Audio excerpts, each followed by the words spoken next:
Aye.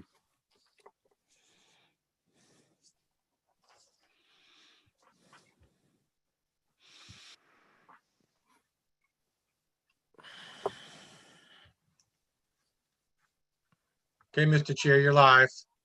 Very good. Thank you, Chief. This is Greg Young. I'm the chair of the Northborough Conservation Commission. And this open meeting of the Northborough Conservation Commission is being conducted remotely, consistent with Governor Baker's executive order of March 12, 2020, due to the current state of emergency in the Commonwealth due to the outbreak of the COVID-19 virus. In order to mitigate the transmission of the COVID-19 virus, the town of Northborough has been advised and directed by the Commonwealth to suspend public gatherings, and as such, the governor's order suspends the requirement of the open meeting law to have all meetings in a publicly accessible physical location.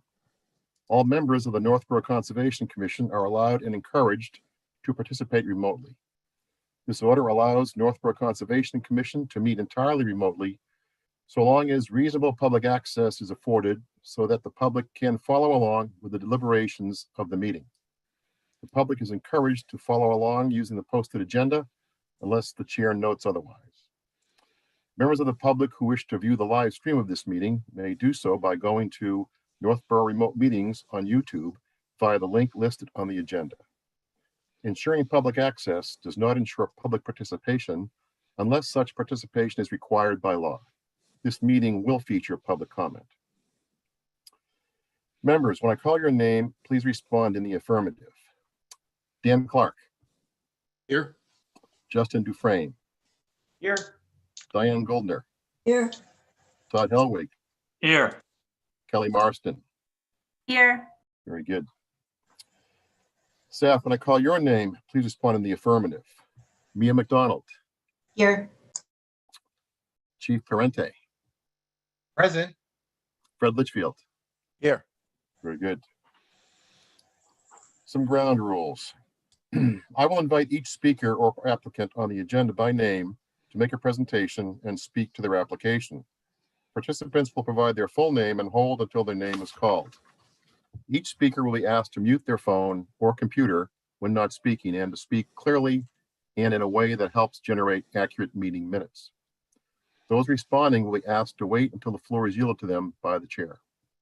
Speakers who wish to respond to the comments of others do so through me, taking care to identify themselves. Each vote taken by the board or commission will be conducted by roll call vote. For items of public comment, after all members have spoken, we will afford public comment as follows. By phone, dial *9 to raise your hand and wait to be recognized by the chair. Please note that part of your phone number will be visible to those viewing the screen. By Zoom, click Raise Hand on the bottom of your screen and wait to be recognized by the chair. I will ask members of the public who wish to speak to identify their names and addresses only. Once I have a list of all public commentators, I will call on each by name and afford 3 minutes for any comments. Diane, you're up.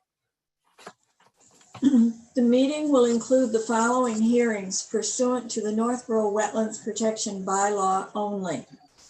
Notice of intent, 11 Hillside Road, map 105, parcel 9, by Rick Pratt, S-Dare LLC, for the proposed replacement of a cesspool with a Title V septic system and associated site work. The meeting will include the following hearings pursuant to Mass General Laws, Chapter 131, Section 40, the Massachusetts Wetlands Protection Act, and the Northborough Wetlands Protection Bylaw. Notice of intent, 56 Hudson Street, map 54, parcel 84, by Matt Pisani, Maytech Instrument Companies Incorporated, for the proposed demolition of historic building, construction of a new building on the same footprint, new stormwater measures, and associated site work. Notice of intent, 85 and 95 West Street, map 55, parcel 48, by Bryant Veneer and Margaret Harling, for the proposed construction of a 22-foot wide paved common driveway to access 5 lots and 1 12-foot wide paved driveway to access a single family lot and associated site work. That's it. Very good. Thank you, Diane. You're welcome.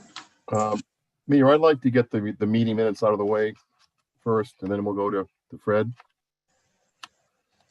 We have 3 months we're in arrears, September, October, November.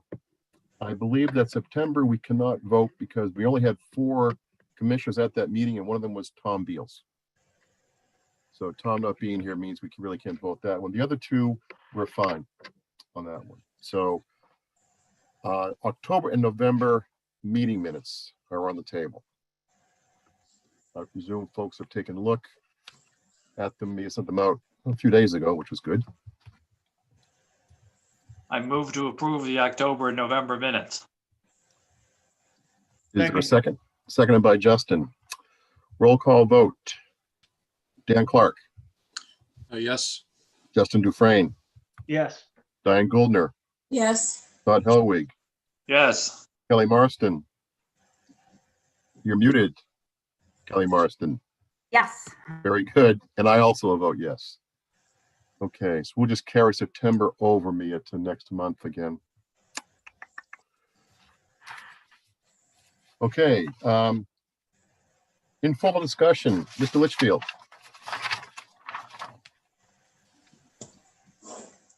Good evening. Thank you for letting me come and speak with you tonight. I wanted to talk to you about the town's stormwater program. One of the things, as you may or may not be aware, is that the EPA amended their general permit a few years ago, actually in 2016, and made it official in 2018. And as part of that new permit, the town is going to adopt a stormwater bylaw. And one of the things that we needed is one of the boards or commissions to host that bylaw and issue permits under the stormwater bylaw. And because the Conservation Commission sees most of the projects that would normally file under this bylaw, we would like for you to host it. It would require you to adopt some regulations in addition to the wetlands regulations that you have. A public hearing would be required to move the article forward to go to Springtown meeting. And then another public hearing would be required to adopt some regulations sometime between the time the bylaw is approved, if it's accomplished that way, at the annual town meeting and prior to June 30th, which is when we need to report to the EPA that we've completed the process.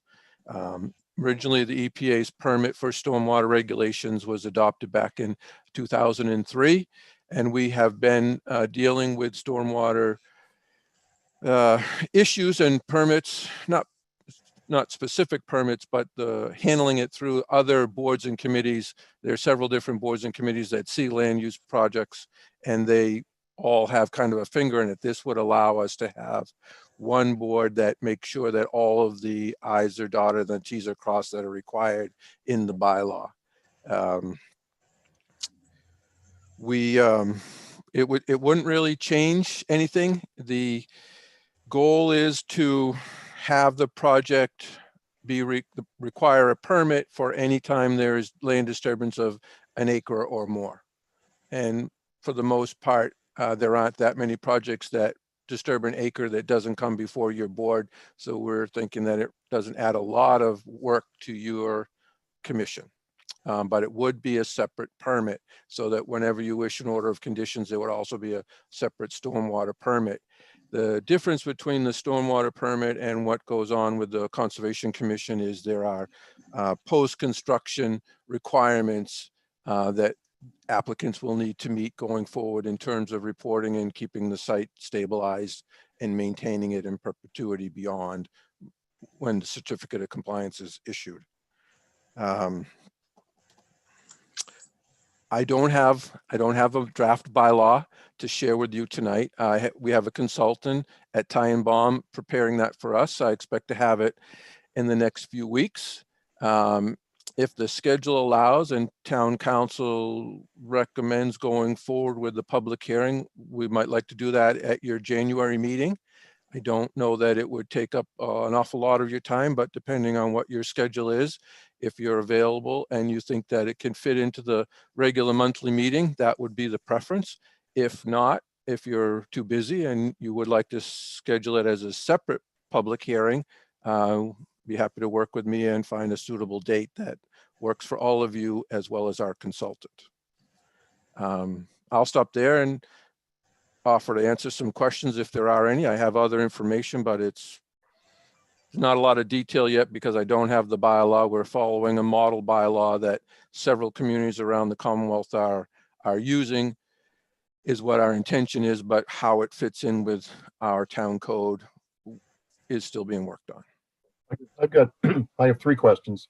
Okay. First off, any idea how many standalone permits we might get involved with in a 12-month period?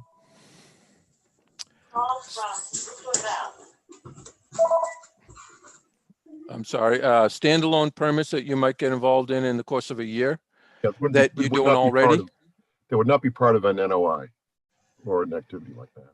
I mean, we talking 10 or 100 or? I'm thinking less than 5.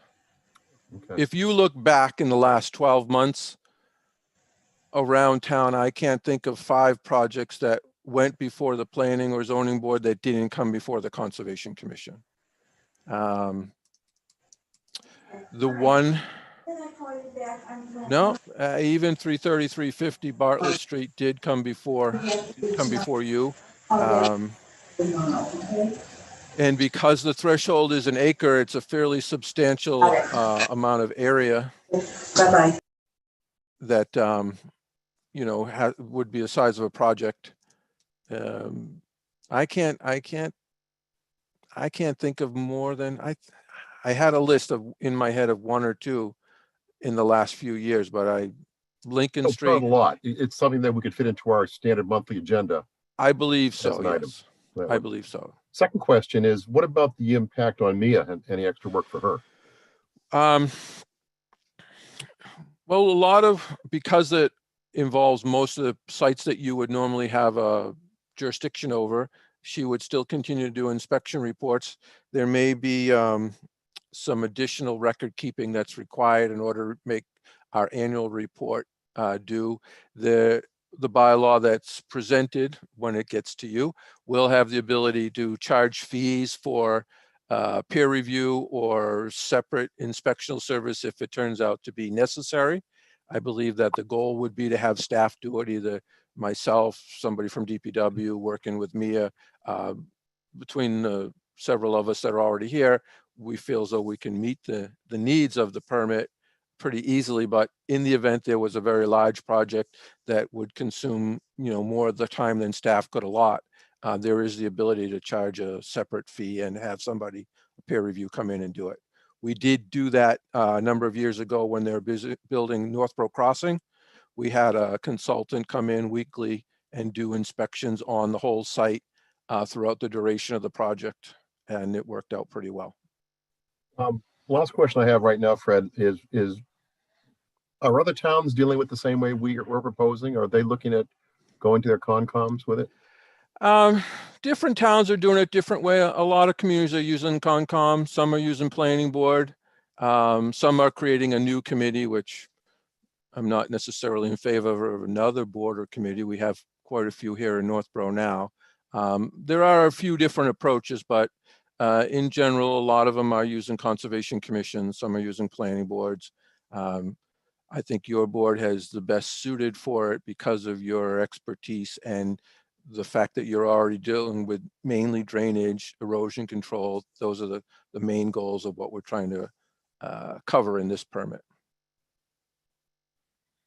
The questions the commissioners have.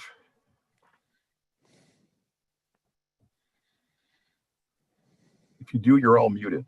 So I think you had good ones, Greg. I mean, I think, a lot of those were key. Understanding how much land disturbance, brings them to us is, I think, important. If that's that acre threshold, I think that's good because that goes along with the EPA SWIP regulations and things like that too. So, although there's not a lot of sites that are over an acre that are getting developed that don't have some type of wetlands or some type of our jurisdiction on them, I think it will keep it fairly limited. And I guess just in the private world and kind of what I see, it does seem like, although there's a handful that get handled at the planning board level, most I would say, tend to be in the conservation's purview for review. So I think we seem to be definitely following in line with a lot of the other communities around. And I think that acre threshold is something that I see quite often too. So I think that's a good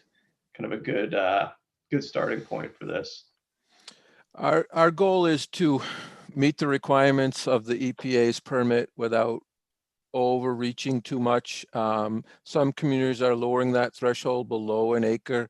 I think that asks for more work than is necessary at this point, but once the bylaw is adopted, if in fact that needed to come down to handle a situation that becomes a problem, that could be done through a modification at some point later. Right now, the focus is to kind of pull it together, make sure that there's one board that checks all the boxes that the bylaw needs to accomplish, and then all the other boards will still meet, issue their permits as necessary under the zoning bylaw, but it would give us a place to make sure that what's required in this permit and for the federal government, the EPA, is taken care of through the Conservation Commission. Any other comments? Kelly, what's Westboro doing? Conservation Commission, we tend to look over everything. We are actually getting so busy there now that we're moving to 2 meetings a month. So it's, but I don't feel as though this added anymore. It's just, there's nothing out there that doesn't have to go through conservation anymore if you want to do something to it. So. Yeah. All right, so Fred, the timeline would be the draft bylaws done by the consultant, Yes. and then public hearing. Yeah, the draft bylaw will then go to town council before it comes to you, just to make sure that it fits into our bylaw, in the appropriate location. And then we would look to the commission to hold a public hearing to let the people know, let the residents know, as well as the public out there that does plans for different applicants and developers, that it's coming. I believe it will not be a surprise to anyone. And then we'll hold a public hearing, go to town meeting.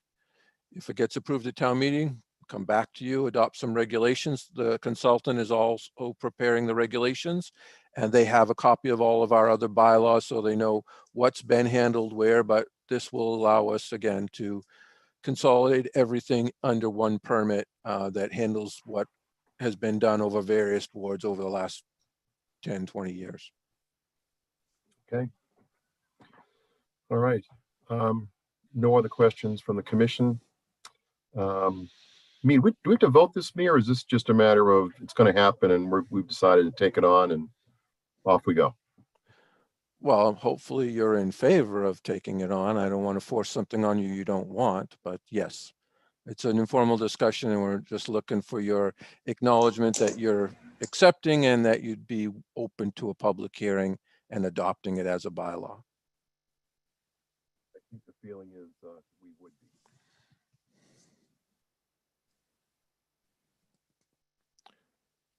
I lost you, Greg. I don't know if you were Good. saying. I think we're Okay. good, Fred, Okay. on that one. I mean, we can vote this if you want it, but I don't think we have to. But I think Nope. I haven't seen any head shaking, and I think that the commission, speaking for myself, will look forward to the new opportunities this will give us.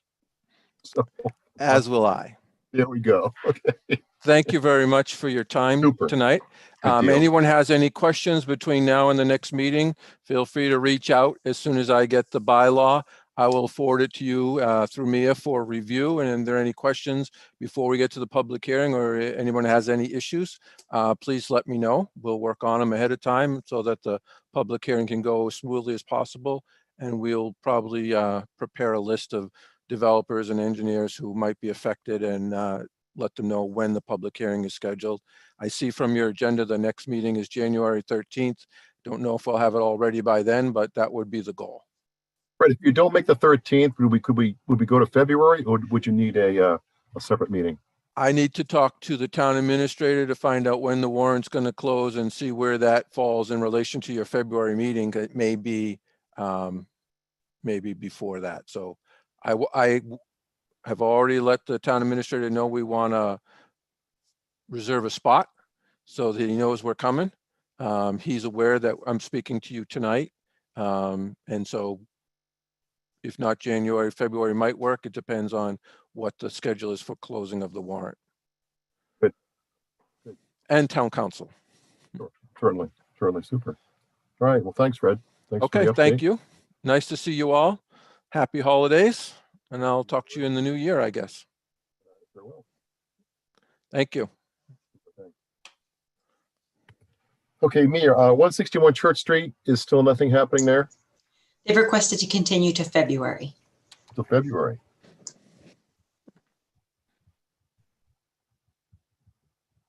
Okay. Do we know what's going on? I mean, they opened this up when, in July or June or? Well, they came in last month. They spoke informally with you about some changes, forwarded those on to the engineer, but the engineer hasn't gotten back to them. So they're still trying to get through to the engineer. With COVID, they don't know if he's sick or he's just completely not responding. So that's what I heard today. So they're going to keep trying. Let's go to 11 Hillside Road. Who do we have Oh, I'm sorry. representing? We need a motion to continue. I'm sorry, thank That's you. okay. Motion to continue 161 Church Street. Second, Seconded by Kelly. Roll call vote. Dan Clark, Yes. Justin Dufresne, Yes. Diane Goldner is muted. Diane? You're muted, Diane. There you go. Yes, Bob sorry. Howie, Yes. Kelly Marston, yes, and I will vote yes. Okay, now we're ready for Hillside Road. Mia, do we know who's attending from there? Yes, it is Michael Scott. We'll promote him to a panelist.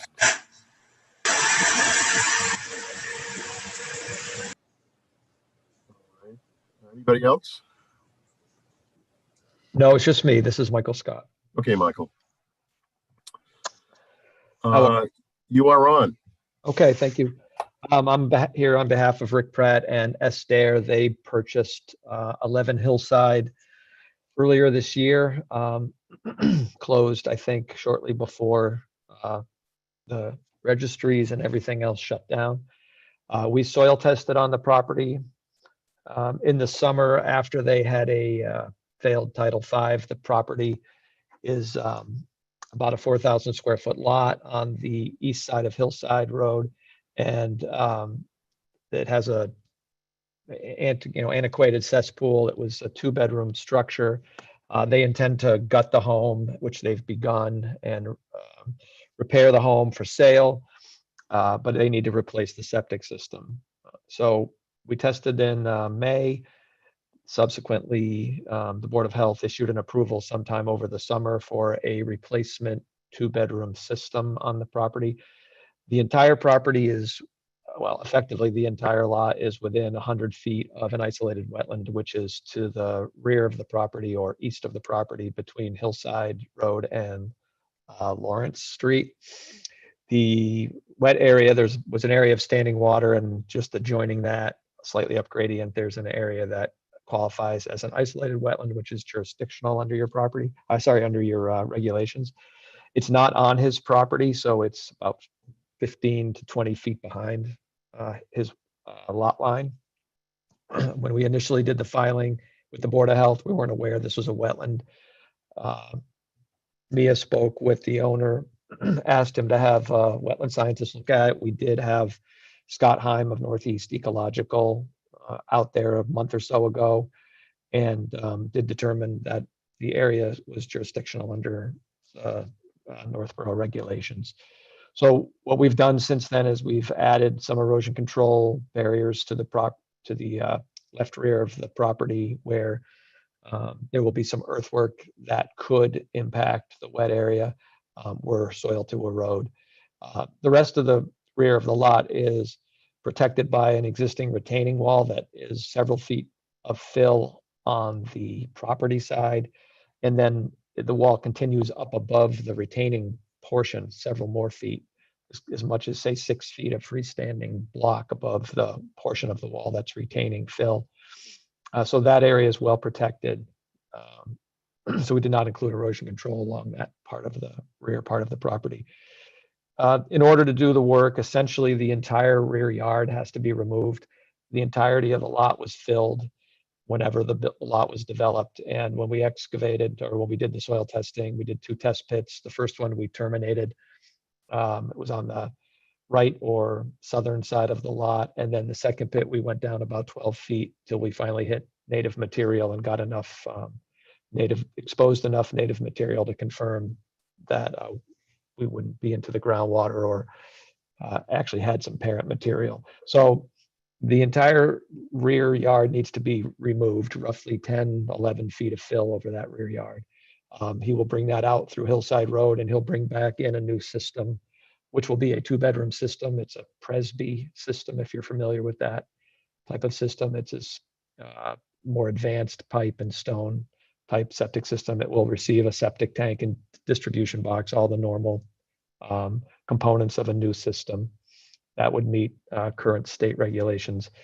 And in this case, the system will be limited to 2 bedrooms. That's in the Board of Health permit. That was what the board had originally either identified as the sizing of the system, or the former owner had the home listed that way with the assessor. So there is a restriction, no more than 2 bedrooms. And the house will not grow. He's just remodeling the home. So there will be a period where all the material comes out. They'll install a new septic system, and they'll essentially replace the yard to its present condition. There will be an impermeable barrier on the rear or east side of the system, as the system can't meet some of the can't meet the breakout requirement without an impermeable barrier. And the construction and placement of the system does result in work within the 25-foot buffer, as well as there is an existing structure inside 35 feet here, and then all the work is within the 100-foot buffer. So in effect, a number of waivers from your local regulations are required to replace this system. And Mia had asked for a narrative describing what those, the justification, if you will. So we did provide that. And in effect, really, as I said, there's no way to site the system anywhere but within all the setbacks and still design a system that complies with Title V. The owner did look at acquiring some of the land immediately to the left or north of his property. It's owned by the neighbor across the street, but this is a private road, so the lots kind of span the roadway, and they were interested in selling, but basically the existing mortgage and some of the other complications of it's a rental property. The owner of that neighboring land was told not to sell to our client, Esther, at this time. He's still pursuing it, but he can't, as it has no rights at this moment.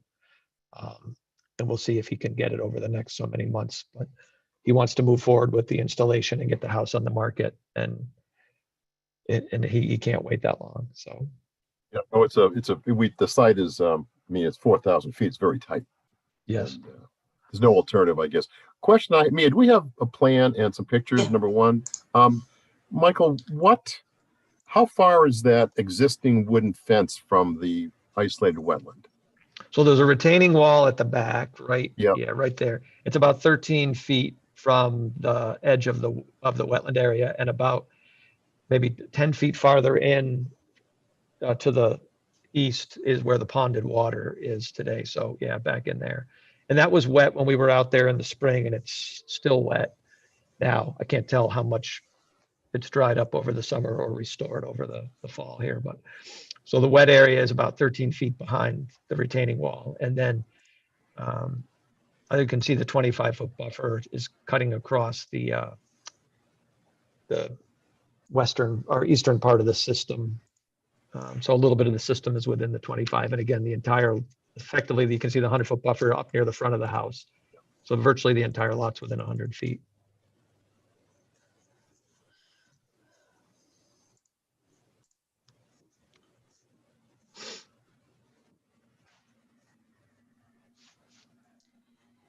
You want to see any pictures?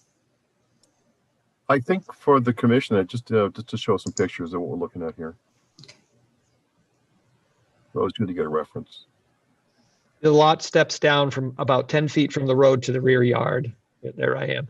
And then the retaining wall is that dark, yeah, right there. That's the top of that wall I was describing. There's about 4 feet of fill, that unbalanced fill on this side of the wall. The wetland is behind that, down in front of where the snow is. Yeah, it's pretty difficult to see. There's that. Yeah. Michael, is that wall sturdy? I mean, is that going to survive? Yeah, the, so that, yeah, the lower portion of that wall, you can see it's been buttressed and is poured concrete, and you can sort of see it in that picture there. The upper part is block. The grade won't be raised beyond where it is today. So yeah, that buttressed corner there, and that thicker poured concrete wall is what's retaining. That will be essentially the same amount of fill that after construction. The proposal is not to bring the grade up against that freestanding block wall. And I didn't talk to Rick about whether that he intends to take that down during construction, but it doesn't appear to be integral to the wall below. But he can determine that as he goes. And that one tree on the corner there is sort of right at the edge of the construction area, so that tree may have to come down. Probably when they start digging out the material in that area, they'll unearth the root system and end up needing to take it down. Otherwise, there's no other trees that would come down. Okay.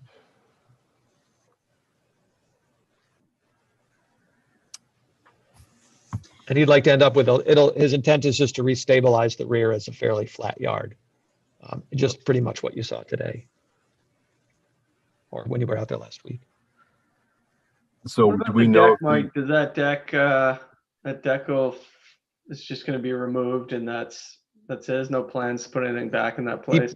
He does, it's my understanding he plans to replace the deck. Yeah.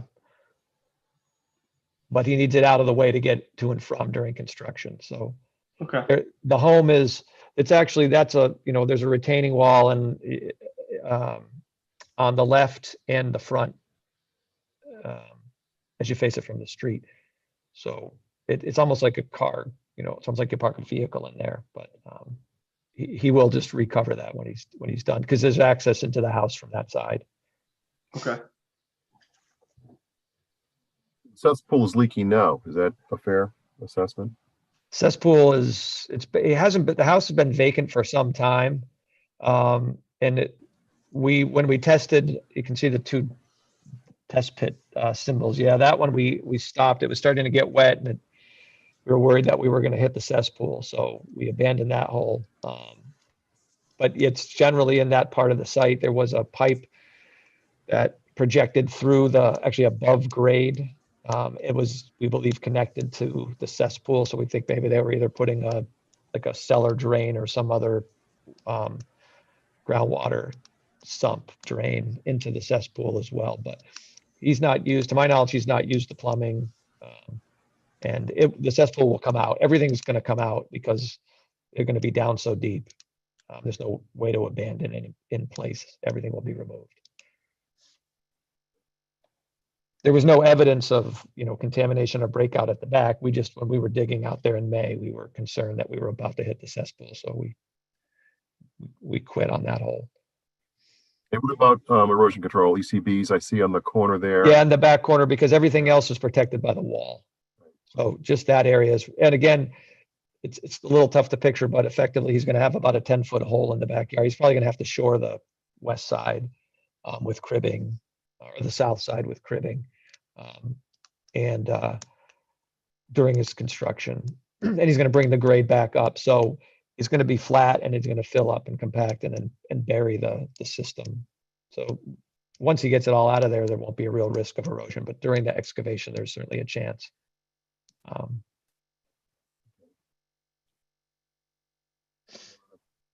Questions from the commission?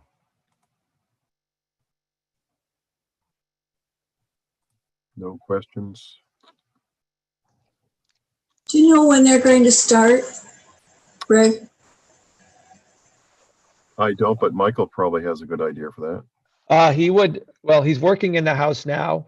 I think he would start as soon as he can. I mean, obviously placing fill and constructing when the ground is frozen is not okay. So if he's going to start getting the material out anytime soon, he's going to have to work pretty quickly. I don't know if his intent is to try to put this in over the winter.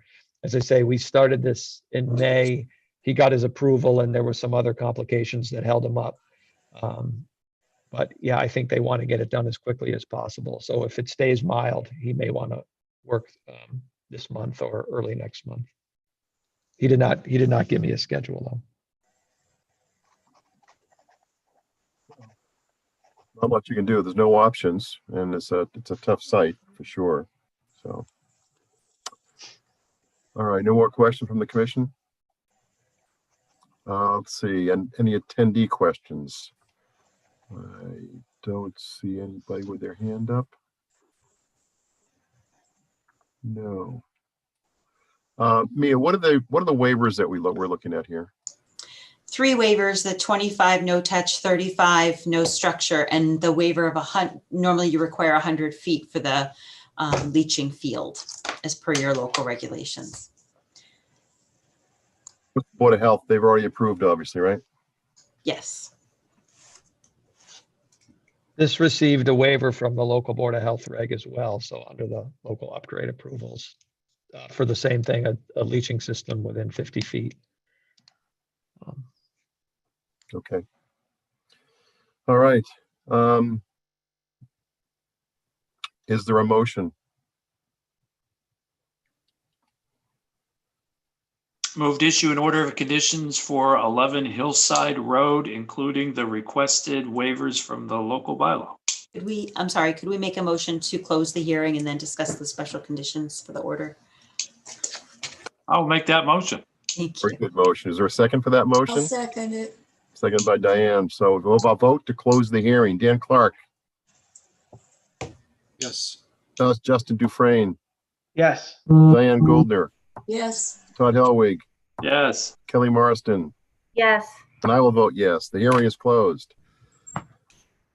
I'll do Todd it has- again. You had made a motion Well- already. Well, for special conditions, we have our normal septic conditions, and then that you approve the 3 waivers. I do suggest that you put in clean fill, and I don't suggest any permanent markers because you have that wall there. If you have any other special conditions, please let me know. I put those in my motion. All right. Is there a second to the motion? Second. Second by, was that Kelly? Yes. Okay, roll call vote on the order of conditions for Hillside. Dan Clark, Yes. Justin Dufresne, Yes. Diane Goldner, yes, Todd Helwig, Yes. Kelly Marston, Yes. and I will vote yes. All right, Michael, thank you very much. Sure. Thank you very much. Happy holidays. Happy holidays to you and good luck with that. Thank you. Take care. Okay, so.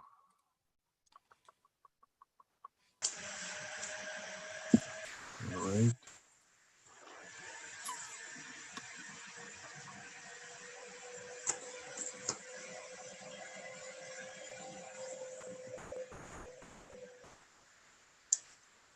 All right, so moving along. We're at Hudson Street, Mia, 56 Hudson Street. Should be Brian W. And let's see, Matt Pisani is also present. Brian W.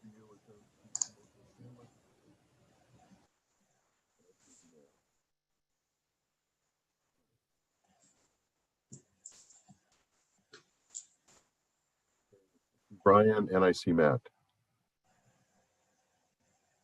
Good evening. Hey, Brian. On? All right, you are on. All right. So we're here tonight for the new building at 56 Hudson Street, which is the Maytech Instrument Companies. Mia, I forwarded you the green cards earlier, and we did get a DEP file number with several comments. It's file number 2471190. I can go through those in a little bit, but just to go over the project. As the commission may recall, back in 2010 to 13, there was a building demo and a new building, the assembly building, which is the building to the south on this site. We filed for a certificate of compliance to close out that order. And we had the site walk Friday to look at that as part of the overall site walk to review the work for the building to the north. So this new proposal is to demo approximately half of that long existing building that runs right adjacent to Hudson Street. The building, if you drive by it, you may see and say, well, it doesn't look that bad. It has this blue aluminum facade on it, but that is just covering the original 1900s building. The fire department has concerns as well. Maytech needs to upgrade it to fit the business that they have. But the fire department has expressed concern over all the wood beams and things in there.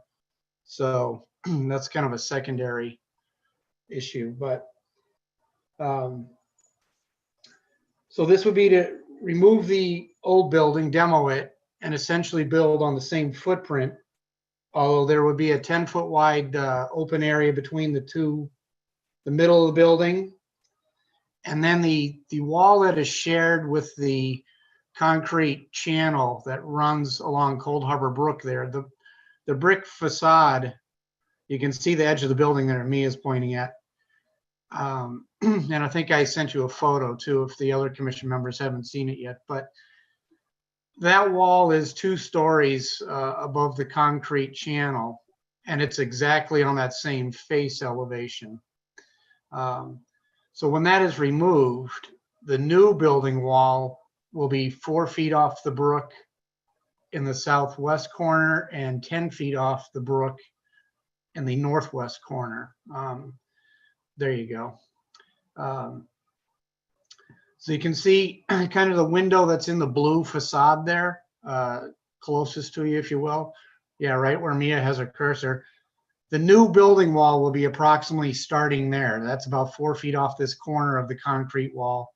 And then as it runs towards Hudson Street, it'll be 10 feet off the brook. So the concrete wall and that lower elevation, that all stays. So it's just this upper brick facade will be removed. And the white metal panel that you see there between the 2 buildings, that's just a buffer between the street. It was just to kind of tie this facade along the front of the building together. That's to be removed to open that view shed up, if you will.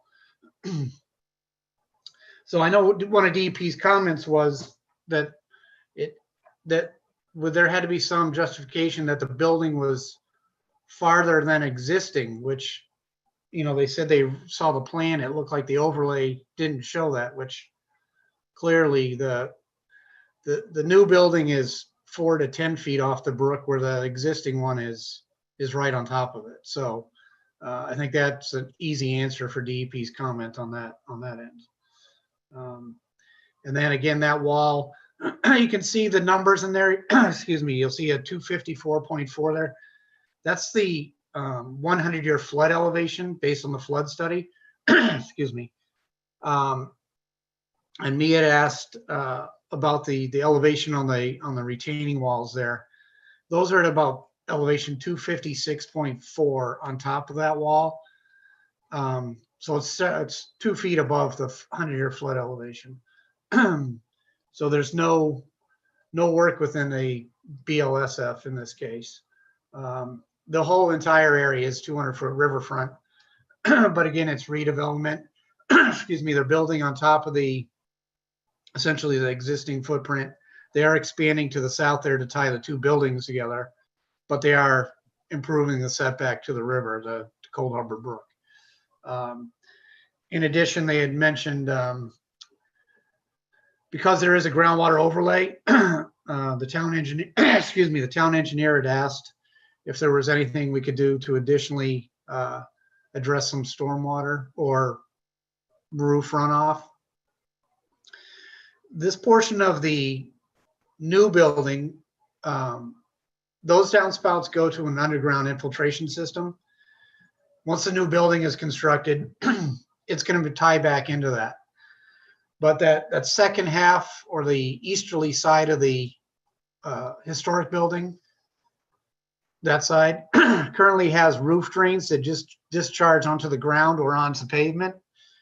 So we're going to tie those in and then discharge them into a rain garden, which is going into that kind of grass area you see in the front there. Yeah, we've got a detail on that that's on the last detail sheet. But so, and then there'll be, excuse me, a culvert connection from the rain garden to the stormwater treatment unit. And that was, the treatment unit can accept this extra flow, although it'll only be periodic, but that's in the stormwater calculations. But, and then Mia had asked that we kind of outline the plant species that we're thinking of and showing a planting plan. So that detail is on here as well. So that has the soil enhancements and then the actual species, and we're also going to overseed it as well. So we have good coverage in this rain garden.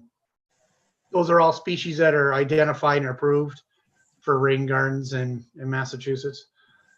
We've used them on other rain gardens and had good luck with them. So I think that's a good starting point vegetationally.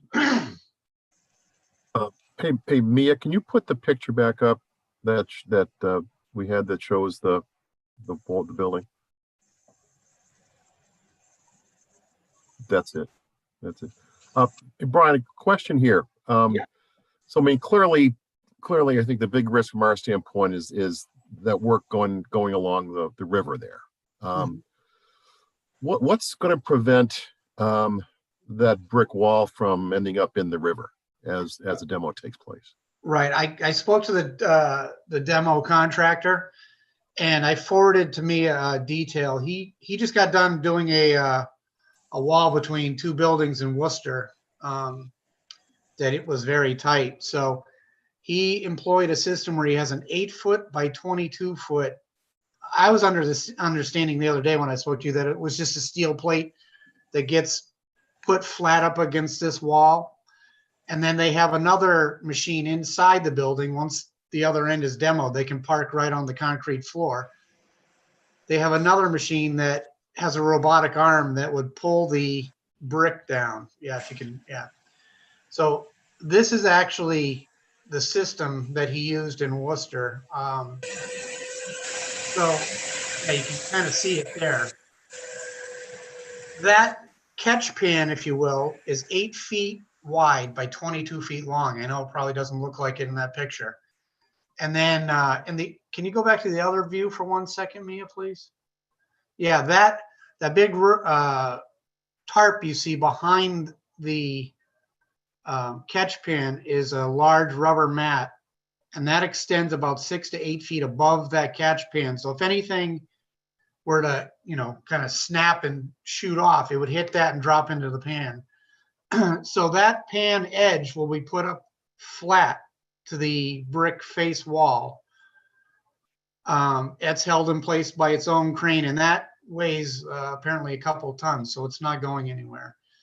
The crane holds that in place, and then the separate crane that's in the building with a robotic arm reaches up and then pulls the brick wall in toward the concrete floor in the building. So everything is away from the river. He said they didn't lose one brick or anything else when they were employing the system. He said once it's in place and they just move it along as they take down sections of the wall. I know it's kind of tough from there, but you can see how it's up against the face of that wall. And again, it's 22 feet long and 8 feet wide. So it's not going to let much, if anything, by. There are no floatables. It'd be the brick.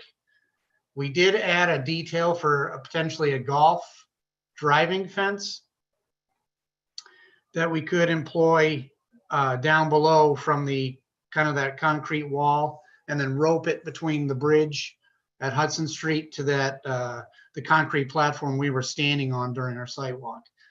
So we could use that as an emergency backup system, if you will, to catch anything small. It catches golf ball size, material now. So nothing that small is going to come off this wall. So I think we put in the construction sequence that, once this thing's in place, that they contact us in the commission so we can go view it and then maybe see it in action and see if there's still concerns about anything coming off that wall. This demo contractor is the same contractor that demoed the old building with good success in this spot. But obviously this is open below to the stream. But this is a pretty extensive system he's employing here to make sure nothing does drop back towards the brook. This is probably a better system than, trying to put gabion walls or some other, system just slightly above the river or in the river, where this, you place it against the wall. And as you take down each section, it's covered between that 8 to 22 feet, and then you just slide it over to the next spot until the wall is down. So that's the system in place right now to control any chance of the bricks, snapping back and going towards the brook. And that would be the only control device we need in this, right? Because everything else is right. Everything. Yeah. The good thing here is you don't have like a slope with earthworks going to a stream or other things like that. This is, once this middle part of the building is down, they can drive right in and onto the concrete pad, the concrete floor that's there now, and work from the inside and tilt everything, pull it into the building. And then there's still the retaining wall because their floor is about 1.5 feet below that concrete wall that you saw in the picture. So there's kind of a permanent barrier there of concrete wall. And there's really no place to put an erosion control barrier, and it really wouldn't be serving any purpose.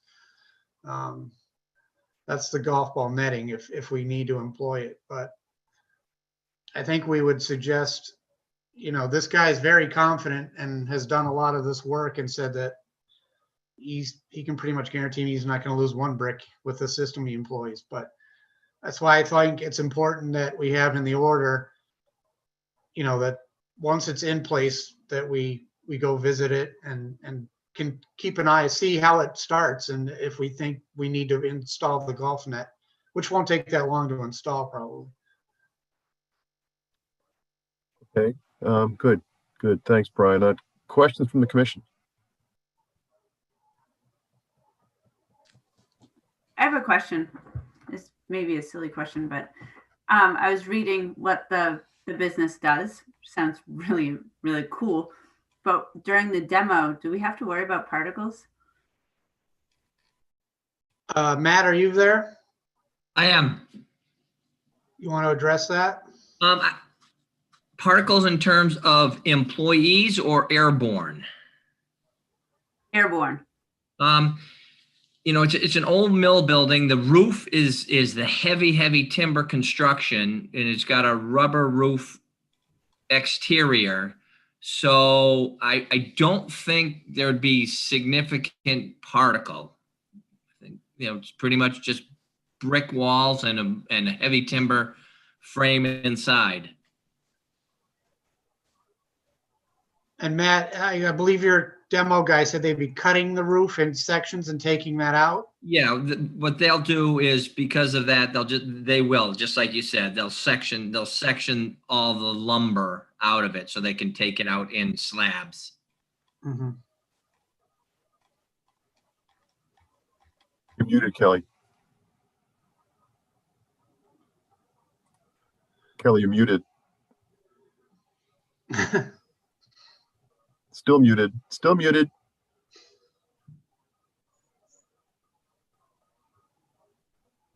Okay, sorry. There you go. Back and forth between Dropbox to see files. It was more, I was looking on the website, and maybe Does your company offer unique and powerful particle size zeta potential instruments? No, that was one of the a branch of what we did. We had sold that company. That was called Maytech. I can't even remember the name of it. It was Okay, that's what I was worried. I was like, Biotech. No, that was sold off a number of years ago. okay, so we're good. Any more questions from the commission? I got a quick question, Greg. So you gave a good description of how you'd protect the stream during demolition. What about reconstruction? What's your plan? Well, Dan, the new building wall, Mia, can you zoom in on that, or at least put your cursor over where it says new building wall down there on the plan? Yep, right above it, right there, new building wall. So that building wall, like I said, moves in from the brick wall, and then the concrete floor that's there now stays between that wall and the concrete wall that is Cold Harbor Brook. So there will be a natural wall there and concrete that's there now. It just will be open.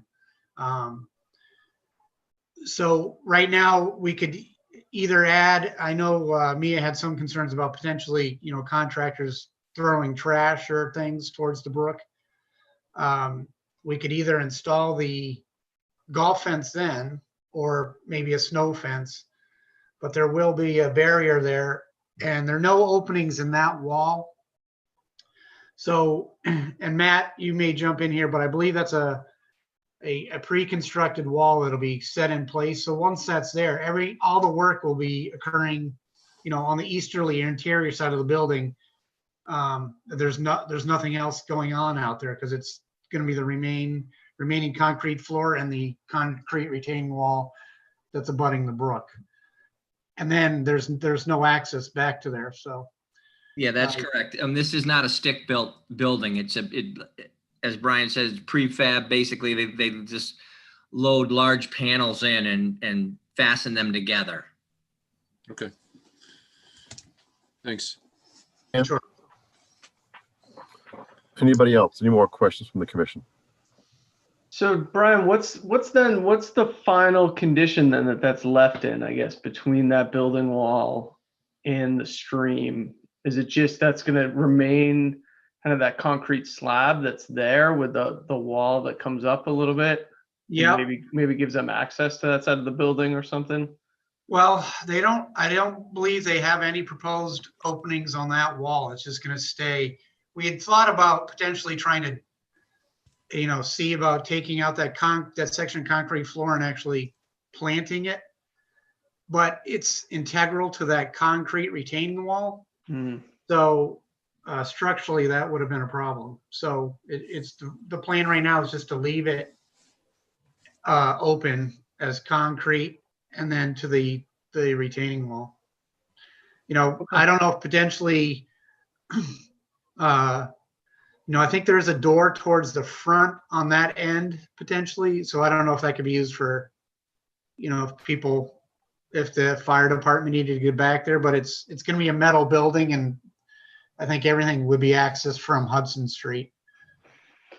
Okay. But the plan right now would be just to leave that open area with the concrete and then the retaining wall.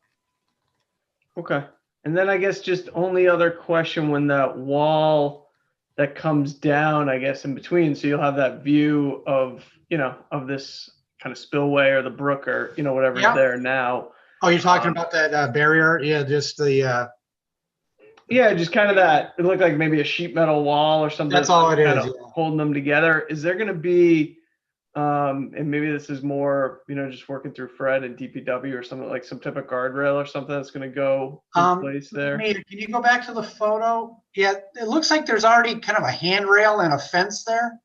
Yeah, there is a handrail. Don't know the integrity of it, but there is something there to prevent anybody from going in. Yeah, I don't know if ZBA, if that came up in ZBA, if they've talked about, adding to that or just checking it structurally after they get that panel down. I'm not sure. I guess once the panel comes. It's probably a Fred thing and a DPW thing, whether or not just from a safety standpoint, that should be a guardrail or something. But I guess, even with that, if there could be pedestrians or kids walking or anything like that, I mean, I'd suggest some type of a nice fence, maybe a decorative fence or something like that, that just could protect, Yeah, I think anybody that, that might be tempted to look over the edge or get close to that. yeah, the sidewalk, as I recall, is It's on the other side, I think, for the most part. right, and the but- crosswalk is going to move down the street farther because of the truck turnaround in the front. But yeah, it's a good point. I mean, and that probably is more a question with Fred and the DPW if it's a safety. I think once the wall, that facade comes down, then they can probably get in there and take a look at it. And then that metal there beam, that's is a not barrier doing there anything now. structurally. What's that? That metal beam that we're seeing in this photo, that's not tying that other building up structurally. Well, we have or the anything same like- thought, but it's actually, that's a chase for a old fire supply line that runs between the two buildings. Okay. It's no longer active and it's going to be cut and hoisted out of there. I know I thought it was a structural beam between the two maybe, but it's, when you go inside the building, you can see an old like 3-inch water line that ran through there. There's something else there, Brian, too, because on that photo, just down and to the right, there's looks like there was something that was there that's gone now in the Yeah, brick there's wall. there's a window there that there's actually an exhaust fan in the basement that blows out through that. I don't know if it's still active, but there is a fan sitting in that opening. And then, yeah, you can see a little 4-inch cast iron drain pipe there. If you get in waders and walk under this, because as you know, the back half still has the cap on it. There are 3 or 4 of those that are old. I think some of the old roof drains, they used to just drape, out the sidewall.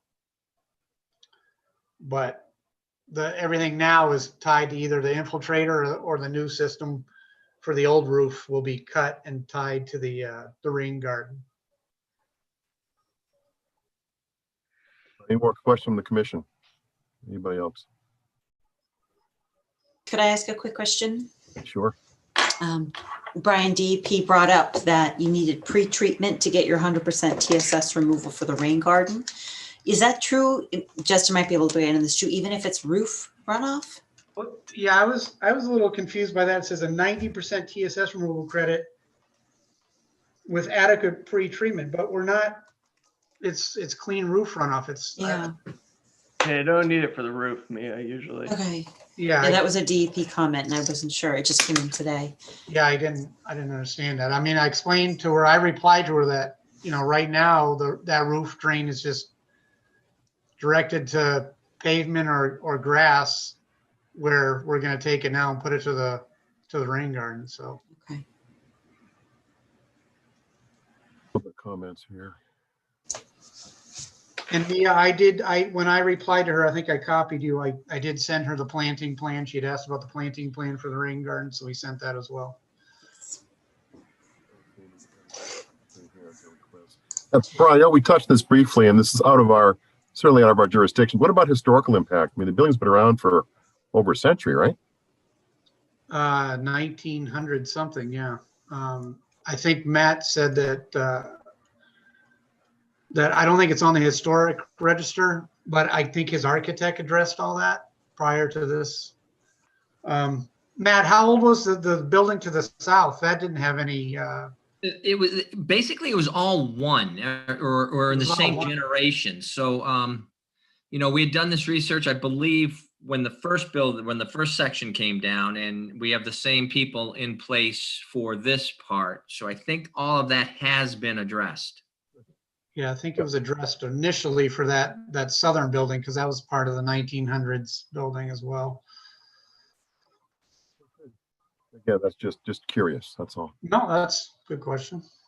Okay. I don't see anybody looking to ask questions. So if there's no more questions from the commission, then we can close the hearing as a start and then move ahead. So we need a motion to close the hearing. Now, just one sec. I just want to make sure all the comments got addressed. Stop share. I think it's all things we can address in the special conditions. Snow storage locations, was that added to the revised plans, Brian? I'm sorry, what was that? Snow storage locations? Oh, no, that's one thing I forgot. But Matt, you're where you keep your snow now, right? What's that, Brian? You broke up a little bit there? The question was about snow storage. We didn't add it to the plan, but I think you're just maintaining the snow storage wherever it is now, right? So Correct. we may Nothing, just have to. nothing would change for that. Where is your snow now? What we do is it just basically plow the driveway, and a lot of it gets pushed across the street because the parking lot across the street is ours. So our plows back down our driveway, push it out, and then push it across the street across River Street. Oh, the gravel parking area? Yeah. Well, or the gravel parking area across River Street there, and then across to Hudson Street as well.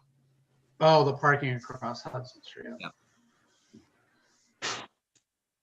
And then did you update it says confirm the O&M for the existing stormwater system. Yeah, we provided that. You provided the maintenance reports. Correct, yeah. And did we get a new construction sequence on the plan? Yep, that's on sheet C1. The demolition and site prep plan on the bottom left is the construction sequence. One.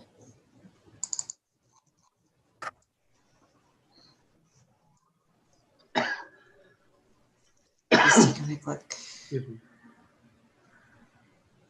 Does the new plan show the inlet protection? Yes, it's outlined. If you look at that same plan, the site prep, we have the 4 catch basins out front in Hudson Street, the 2 in River Street, and the stormwater the stormwater treatment unit, we can't put a silt sack in because of the stormwater unit that's in there, but we do have a surround with straw bales or steel plate, as they do need to get in and out of that bay door at the end assembly building occasionally. And that detail's been added in the detail sheet. Right. And then I'm just looking at the construction sequence to see when they call for an inspection. Number 5, prior to the brick wall demo, the owner. Okay, Brick wall. thank you. Sure. Yeah, you're good. Brian, Yes. what about stockpiling? We've identified that on that same sheet. It's going to be across the street in the parking lot, north side of Hudson Street. So it'll be away from out of any of the buffers or resource areas. And there's no refueling. So that's strictly for vehicle parking, stockpile of materials, things like that. So now we can move ahead to close the hearing. All right. So moved. Is there a second? Seconded by Kelly. Roll call vote, Dan Clark, Yes. Justin Dufresne, Yes. Diane Goldner. On mute, Diane. Is it off now? It's off Yes. now, yes. Yep. You said yes? Yes. Okay, Todd Helwig, Yes. Kelly Morriston, Yes. and I will vote yes. Move to issue a order of conditions for 56 Hudson Street. Any special conditions? Other than the ones you mentioned, no. Okay. Yeah, I'd like to have that golf net be part of the conditions. I mean, that would also cover a concern about anything blowing in or falling over, or maybe he does lose one brick, so. Yeah. I add that to my motion. Do you have them all, Mia? Yes, I think it's the golf net and then the controls, and the revised sheet. So we'll obviously refer to the revised sheet, but the revised sheet has the construction sequence, inlet protection, stockpile stuff, has all the stuff that we were looking for. Second. Second by Justin.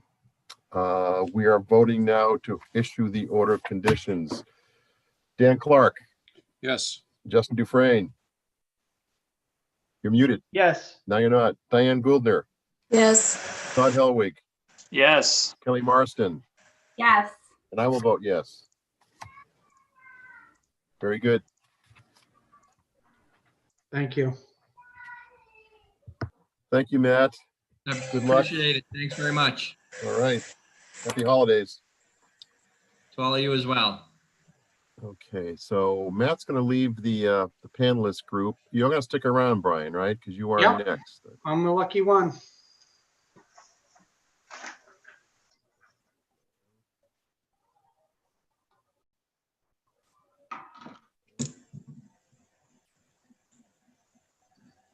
All right, who else we bringing in for this discussion? Just me, as far as I know. That's it? I'm just checking the other side here. Okay. All right. 8595 West Street. We've talked about this a couple of times on informal discussions. I think we all know where it is, probably taking a look at it. So go ahead, Brian, you're up. Sure. Yeah, as you pointed out, we had several iterations and concepts on this site and discussions with the planning board and you guys. And in the end, the suggestion was to go to a 22-foot wide common driveway, meeting the town standards, which we show located to the south side of the site there. During the last informal discussion, the suggestion was to, for a while there was a driveway that came through 85 West Street, which is the existing home site, which is shown as lot A1 on this plan, to access lot 3 in the center there. And the suggestion was, can we come down off the, closer to the top of the turnaround bulb there and keep that out of the buffer zone? So we made that change. There was also discussion about a single drive up to the north there on lot 1B.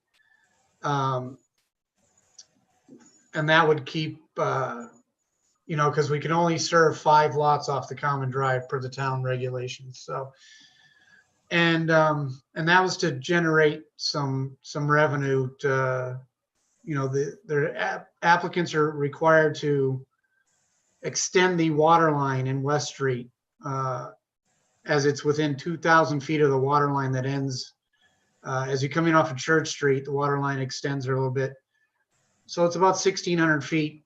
That's going to be a different filing for a different day, but they'll be extending that water line about 1,600 feet to the site. But so we have the single drive proposed shown there on lot 1B, and that's where we had to ask for the waiver. In discussions on the last informal was, well, there's got to be some environmental benefit somewhere on the project to support a waiver.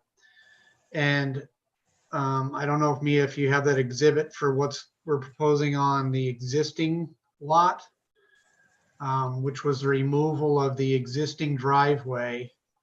I think that was in one of the exhibits I sent you. I hope you, yeah, right. Let me go look for it. That was it. I'll get you the site plan. What's that? Did you see it? Went by it, yeah. Here? No, I thought it was in oh, was that it? Go back. That's There it. it is. Right there, yeah. So we're proposing to remove, oh, I lost it again. There it is. Sorry. That's okay. Proposing to remove about 4,500 square feet of that existing driveway, which runs at its closest point, it's 4 feet from the wetland there adjacent to West Street. And it gets close again up to the north, anywhere from 5 to 15 feet. So the proposal is to remove that. We submitted a planting plan. So they removed that and the sub base, put in 4 to 6 inches of loam.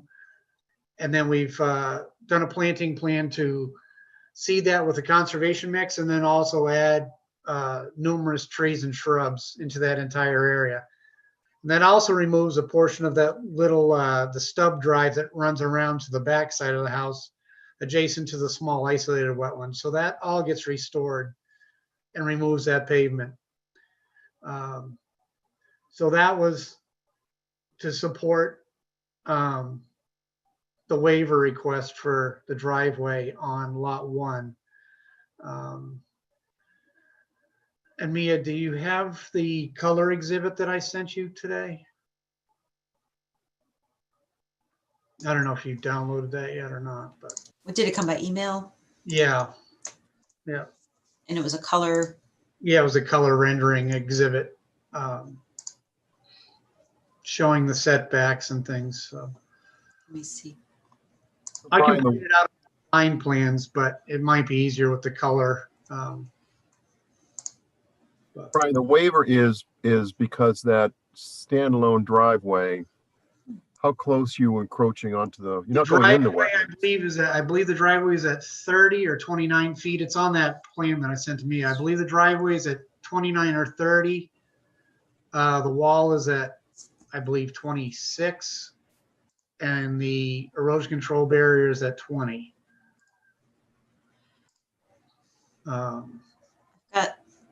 I've got green card, soils, the new stormwater report, the 2 files for the, It should be an exhibit, no?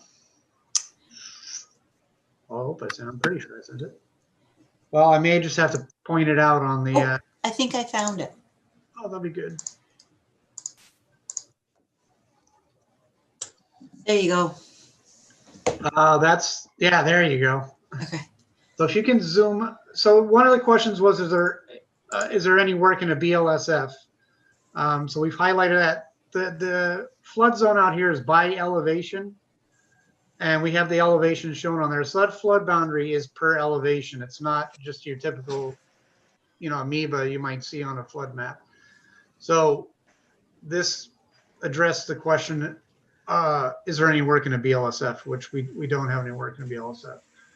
We don't have any work in a bordering wetland either, but so this out shows the 100-foot buffer zone for the project. It shows the driveway that's to be removed and restored. And you can see on there where the new proposed driveway to exit the house on the existing house, it moves the driveway to the north and away from the wetlands and then ties back into their, right there. And then it ties back into the house. So there's a specimen beech tree that's just north of her cursor right now. It's in a little island. That's going to be protected and retained. And then that whole driveway area will come out and be restored. So, and then on the drive to the north for lot 1B, if you can zoom up on that a little bit, Mia, please. Yeah, we have the distance to the setbacks there. So, yeah, at the closest point, it's 29.3. And then on the other side, it goes to 32. And the wall is anywhere from 25 to 26. And the erosion barrier, 18 feet. So that's the waiver. So that's the extent of the work there. And that wetland finger you see there is that stony channel that I know, Greg, I think you've seen it, and Mia, maybe when we did the sidewalk for the ANRAD. But we do have a small culvert in there, as there's a saddle just behind that house to the north, the Bevskis or Markson. So they have a small drainage runoff area that comes down onto the site naturally. So we're picking that up. And then the house and septic are outside the 100-foot buffer zone. So it's just that portion of driveway. What linear footage is that encroachment, would you guess? Oh, you mean how many square feet? No, how many feet along the side there are you inside the boundaries, inside the 25 to 35? Is Well, it 15 feet or 30 feet? Well, or no, well, the erosion control barrier is set at 18 feet. So all the way along? No, at that tightest point right there. Other than that, it goes out to, you can see to the left, there's a 25-foot no disturb and a 50-foot no build label. So we're beyond those. So Right. It's Right. just that one curve there because it's tight to the property line. So that's why How many feet is that, would you say? linearly, that's, I can scale it right now.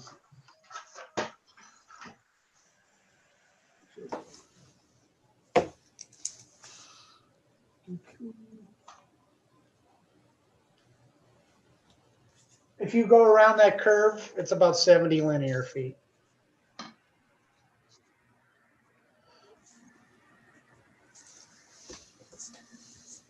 So the road is, the setback is 35. We're at 29 and 33. So we're essentially, we're a couple feet inside the 35 foot for the driveway. But again, of every house and septic on this site with the 6 lots, the only one that has buffer zone work, aside from this driveway, the only house that's in the buffer zone is the existing house on at 85 West Street, the existing home. There's no work there other than moving the driveway and putting the new one in there. Correct. Yeah, and if you want to zoom down to that, Mia, down to where the common drive is, please. We added the setbacks there. So that was one of the discussions, was that the common drive be kept at least 35 feet off that southerly wetland, the wet meadow. So we've got that there. That's 35.5. And then we've got the ECB setbacks that you requested on the site walk. So those are set at a minimum of 26 feet. And we updated the erosion control barrier detail to include the core logs instead of just the straw wattles, and the entrenched and staked silt fence. So that's on the revised detail sheet as well. All right, questions from the commission?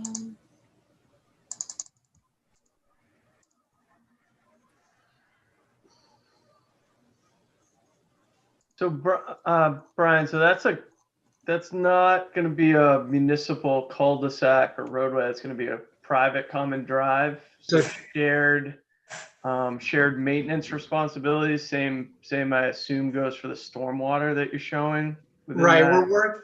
You're correct. We're working on a homeowner's draft as we speak. Mia brought that up Friday, so we're drafting one. Then we're going to shoot that to the attorney because it's got a lot of language in it. But yes, it'll be some kind of a homeowners association that, they'll be required to have the systems cleaned out. This system is designed to the maximum extent practicable per the DEP regulations. He's meeting flows. And again, like I said, about the first 400 feet of the common drive is in the buffer zone, and then part of the driveway on lot 1. Other than that, everything's out of the buffer zone. But we've added roof drain infiltrators for every home. And then he's got the basins. You understand this a lot better than me, Justin. I guess he's calling 2 of those kind of, or 3 of them dry basins, underground storage. I guess because even though we know we have good infiltration rates up there, they're 1 minute to 7 minutes an inch. I guess the DEP doesn't look at, the perk rate isn't the same as an infiltration rate. So he's not taking credit for that in there, although in reality we will have some, but and we're adding during construction. We've got, as you can see by the number of little bananas that you can see on there along the roadway swales, we've got a lot of check dams.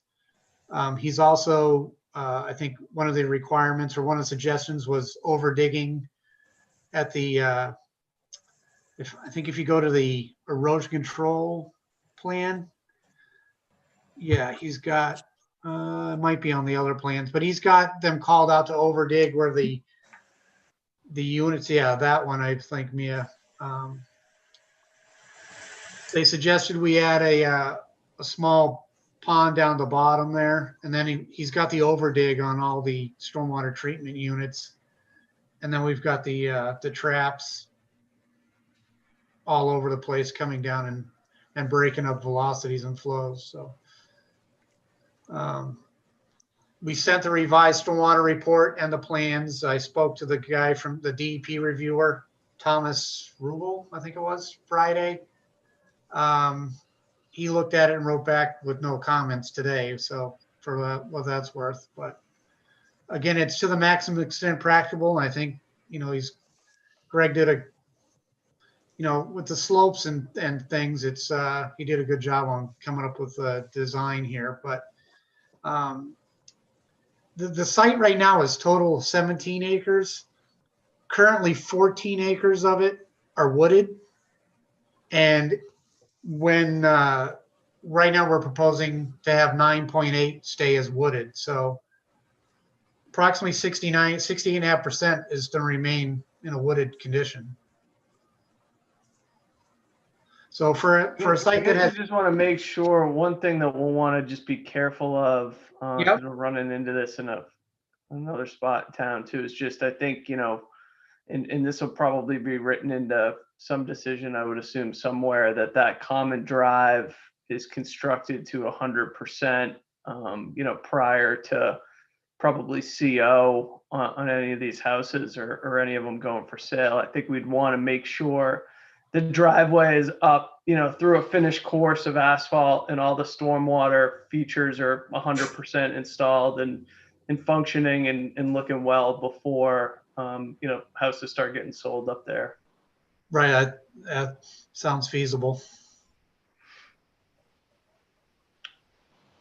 Justin, we should be able to manage some of that ourselves by not issuing any orders of conditions, right? Yeah, I mean, I think that's the key, even though they're all individual lots, I think they're all, would they all be coming in for their own individual COCs? Yep, or that's what I is meant, it yep. one altogether, Mia? I guess that'd be, Well, the only one that's in the buffer zone is 1A and 1B.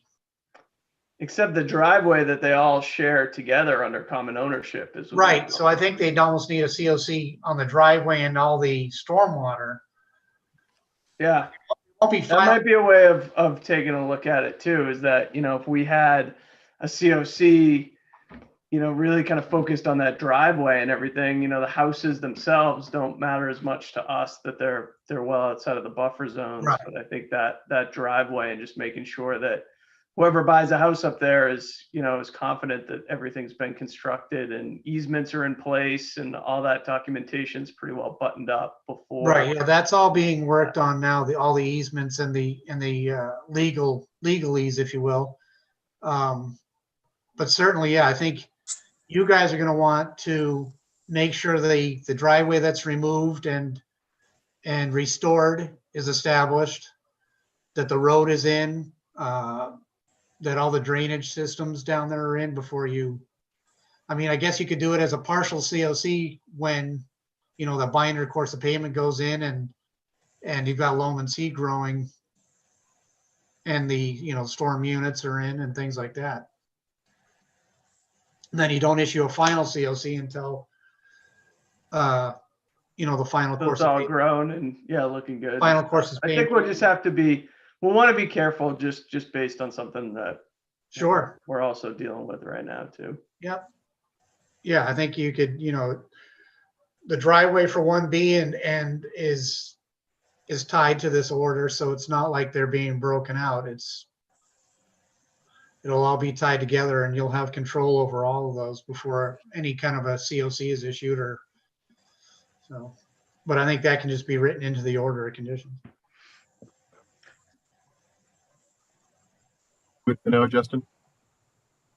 Yeah, I mean, I really appreciate, Brian, I know you were in informally, we were looking at one that had, a few different driveways and, it was looking a little confusing the way all that stuff was going to meet up with West Street and things. It looks like Right. This one's a lot more organized. I like the layout. I think it's, obviously we've got that pinch point over at that 1B wetland. There's not a whole lot that we could really do over there with that. So kind of understand how you've tried to try to get it as far away as you possibly can, while still kind of maintaining it. But Yeah. I mean, I think as long as, I think clearly there's a good amount of stormwater infrastructure going on out here. So I don't know where Fred stands in his review, and maybe where you guys stand with some of the other boards and commissions, within town. I probably wouldn't want to close this just yet, just making sure that there's not other comments and things that could drive changes to this before it's finalized. Right, yeah, we're filing with the A&R plan was approved to create the 3 lots, which is 1A, 1B, and then the remaining land. That was approved. And that's what 1A and 1B, those property lines are the ones that were approved on the A&R plan. We're filing for the common drive special permit with planning board tomorrow or Wednesday, I believe. And I think that will be heard first week of January, I believe, if we get on. So hopefully they've seen this with the, the cul-de-sac, the turnaround up there, and they said, put something in for the fire department, which is that big turnaround at the top. And the water line with a hydrant will be extended up the entire common drive with a hydrant at the end of the bulb. And I know Mia had a question on, or Fred did earlier with the culvert under Cherry Street.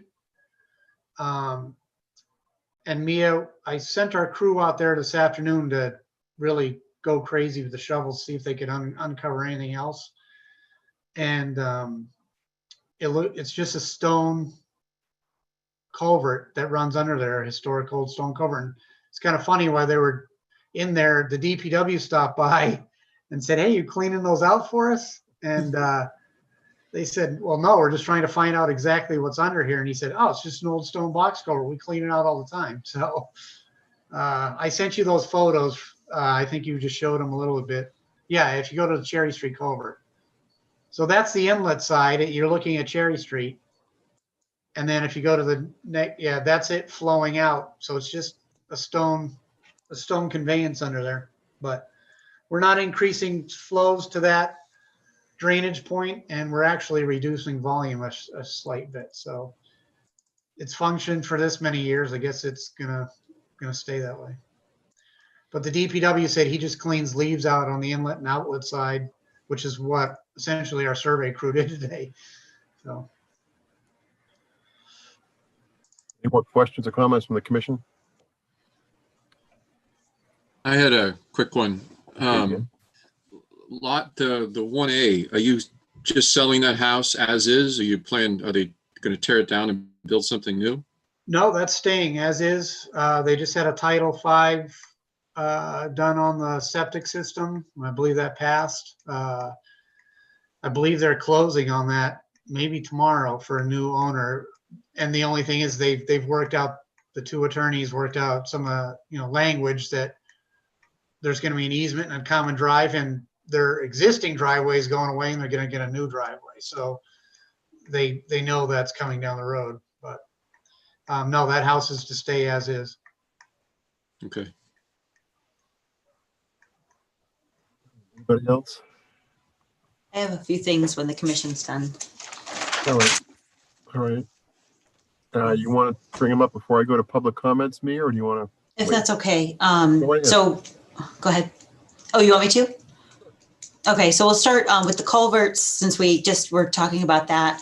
The reason Scott was out there is I asked him about the culverts and the condition. So he just went out just to make sure that we were on the same page. So he did email me.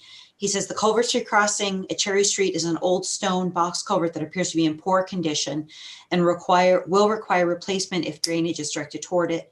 The crossing of West Street is a poor condition, 12-inch CMP, and will need to be replaced if excavation is performed across it. I know that they have forthcoming NOI for the water main. So I don't know if we want to make that a condition that will be addressed. I do have some photos of that one. I'm going to switch sharing to that.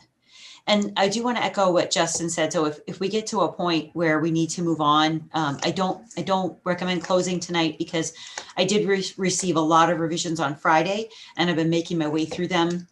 They worked really hard to address a lot of my concerns, but I haven't sat down with Fred. Fred and I on larger drainage projects like this. He's got the PE, and he's also going to be reviewing this for the common drive. So he and I like to be on the same page. So he and I have not sat down. Neither of us had time in our schedule today, but I do want to thank Waterman and WDA for providing, like, working really hard to get me a lot of it. So a lot of it we did get through. They addressed a lot of the lighter comments very quickly, got those off the list. But the bigger stuff like the drainage, Fred and I haven't been able to confirm yet or sit down together. So let's see, can you see the photos yet? Or you're still looking at, let's see, new Look at the share. culvert still. Okay. You're gonna see Diane. Is Can you Diane. see her? Okay. Yes. So this, let me get to the culvert. So this is the Cherry Street culvert, goes in here across the street, and then over where Brian is, it goes out into a swale and goes down West Street. The street's, notably in poor condition. The wetlands are close by. There's icing conditions. So this is the swale that receives it. This is usually dry, and the issues are usually further down the street, but we don't want to do anything to exacerbate it. This is the culvert in poor condition at the mouth of Cherry Street. This is the standpipe in the pond.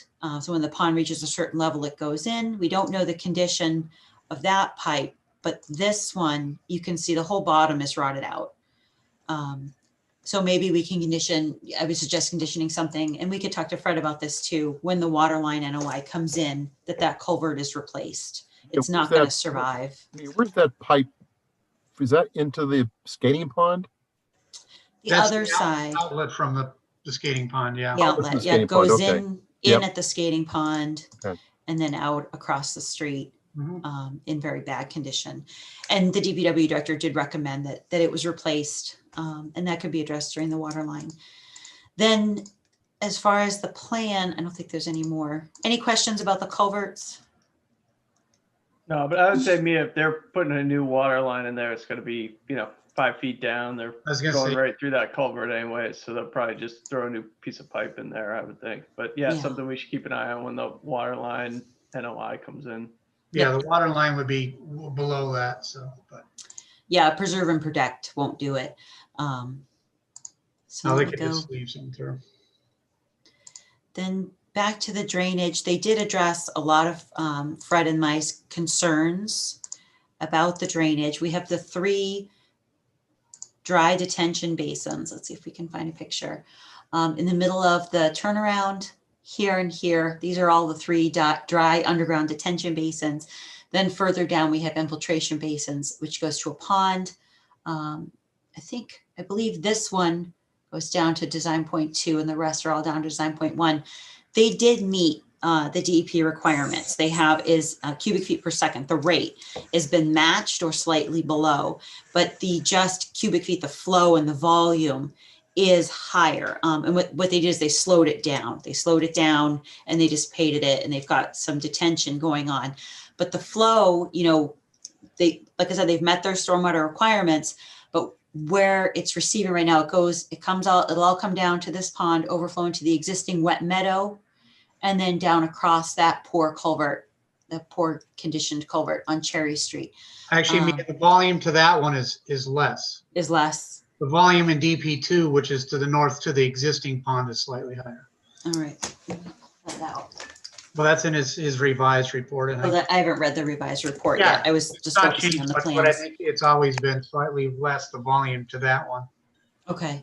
Also, Fred and I started delving into the elevations. And so, we were talking about permeability tests, and I was looking for that. Brian did provide that test pits were done for the Title V work. And so they have confirmed that there's no groundwater down to 84 inches. But some of these detention basins call for a base elevation, the gravel elevation below the, is it the Cultec units? The little dome units. What are those things called again? Yeah, the Cultex. Yeah, below the You're Cultex, talking the about gravel below the roof Cultex. drains. You're talking Yeah. about, No, the roof drains and the dry detention basins. the dry detention, yeah. Yeah, some of them are, 7 to 11 feet below grade. And so we've confirmed no groundwater to 84 inches, which is 7 feet. Am I doing the math right? What's 84 divided by 12? I don't think any of them are 7 feet to 11 feet below grade. I'll have to check with Greg's calcs, but I didn't Yeah, I saw some that were proposed, where it had, I'll have to go back into my notes to find it, but Fred, I was going to sit down with Fred because there's Yeah, my that's initial observations. Then I pull in the PE and he looks at it a little deeper to make sure that I'm correct. So I just haven't finished the review of the drainage system either. That's fine. There's a lot of stuff to look at. Mhm. I'm trying to think if there was anything else. I'm going to go to my comment letter and just look at that very quick.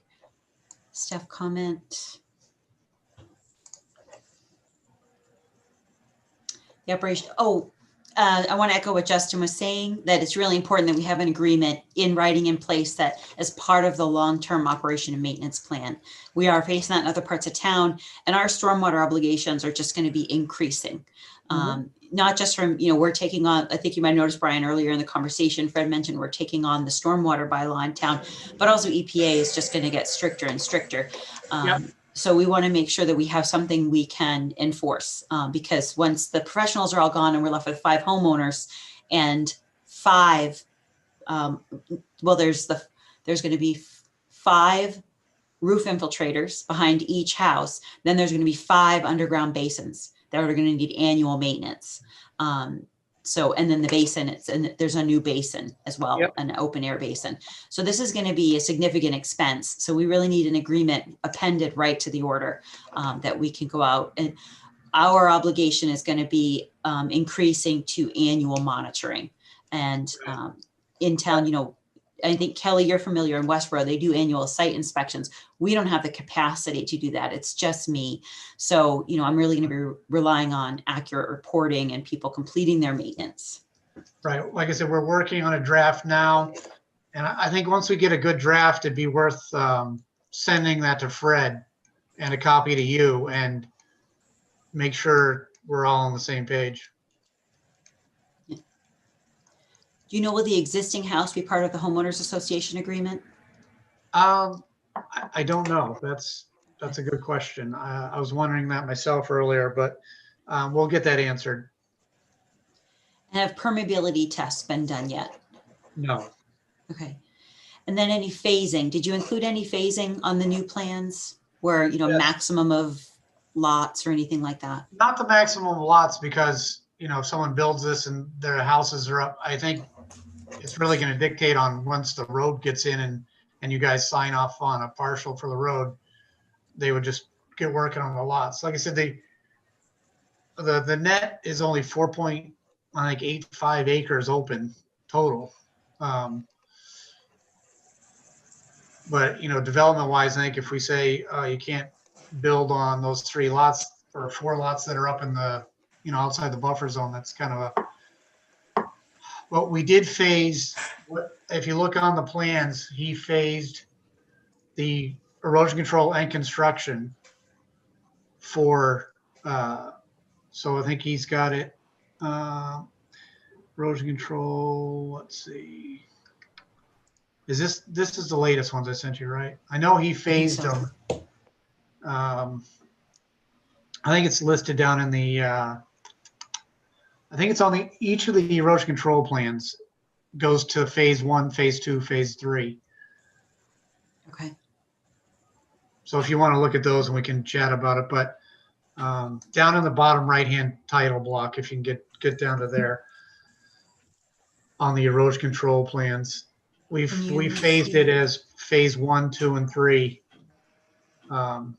which is good for you guys too. As this construction goes along, there'll be certain erosion control, the basins, then the storm units and the storm scepters, and those can all be reviewed as they get finished. So there is a phasing on that. Can you guys see it? Am I zoomed in on it? Yep. Okay.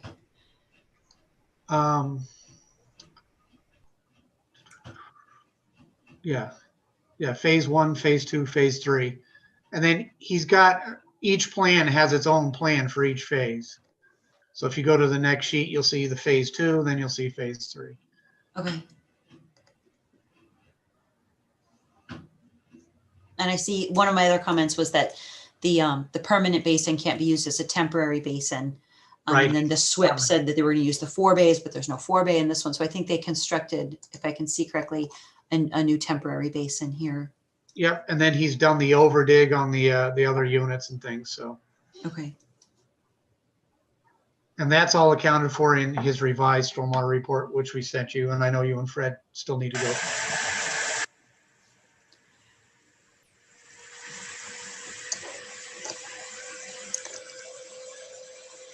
Okay, that's everything I have. Are you good, Mia, for now? For now, I have some more review to do and maybe another round, with Fred for the drainage system. I think we're probably looking at a continuance here anyway, so that we give you time to do that. Let me take any attendees interested in asking questions or commenting. Look at the attendee list now.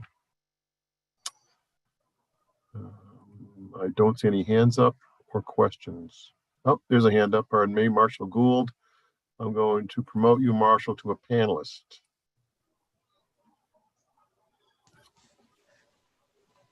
You are now in, but you're muted.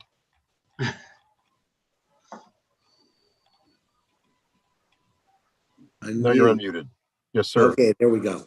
Here we go. I know Brian well, and I know the quality of his work well, so I'm not criticizing Brian, but I do want everybody here, especially Brian, to understand that if you look at the 2 strips of property that are to the south of this common driveway, there's a strip without a driveway on it that's owned by Tonelli that goes up to West Street property, high up on a hill.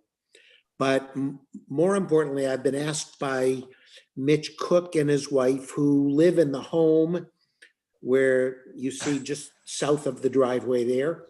And they have a septic system and a well there. And if you look at the topo, you can see a lot of water from that hill comes down over the surface and comes across various parts of the Tonelli property. And then eventually it may reach the Cook property. With the development that's going on, my client's going to be looking for assurance that it does not cause additional water to come either over or under his driveway to the home that is shown there.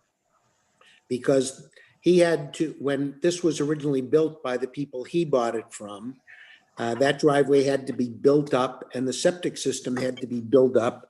And we want to make sure that any of the drainage, if it changes, is not going to cause any either structural problem to the driveway or icing problem to the driveway. So either under or over the driveway, and especially as well, not causing any problems to his septic system that are in the opposite side from the common drive where it's located. What you see there are 2 buildings. One is a home, one is a cabana building next to the pool.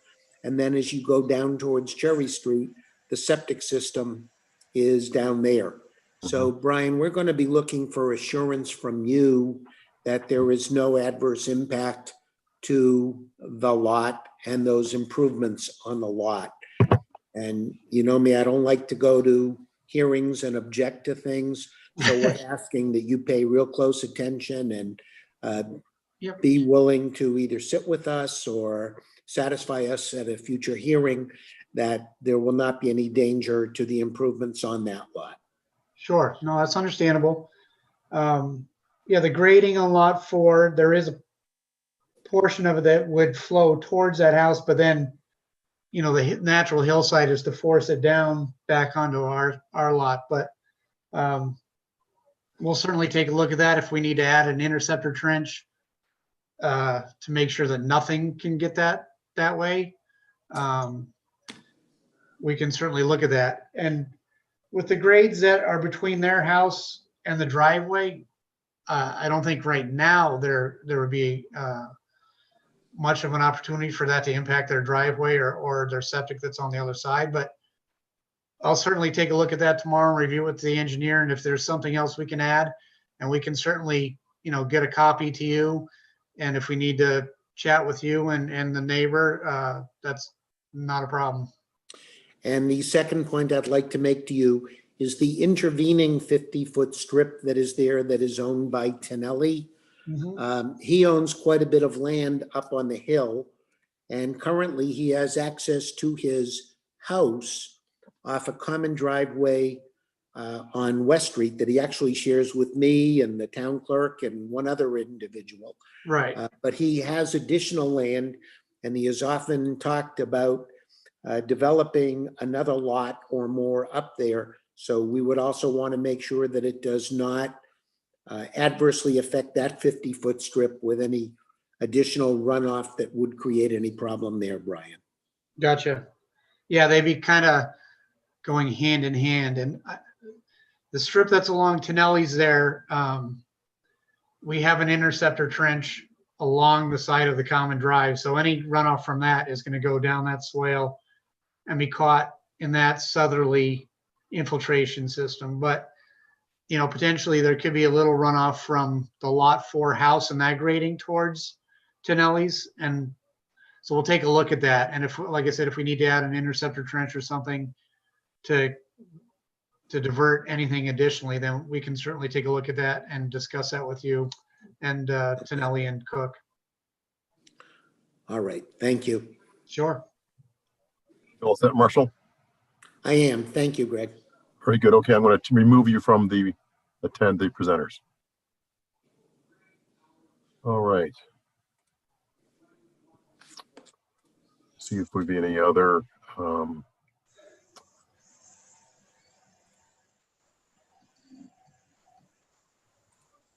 folks. I don't see any more hands up. So I think we're good on that one. Okay, so Mia, sounds like we need to continue this. There's a number of open questions. You need to do some reviews of data that just came in. Brian's going to do a little bit more work on a couple of items we want to talk about. Brian, you think that ops and maintenance plan will be ready for review by next month? The homeowners one, I'm hoping so, sure. I mean, the stormwater O&M plan is done, but the homeowners agreement obviously is not, and without it being sold or anything, I certainly think we could have a good draft and review it hopefully with Fred. When's your next meeting? 13th. January 13th? Mm-hmm. Yeah, if we don't have a really good draft by then, hopefully we could have the whole thing wrapped up, but at least there should be a really good draft that us and me and Fred can take a look at and beat up before then. As you can tell, that's a I don't want to say it's a sore spot, but where we'd like not to have to repeat some issues that we're already dealing with. So that's understandable. That's fine. Okay, cool.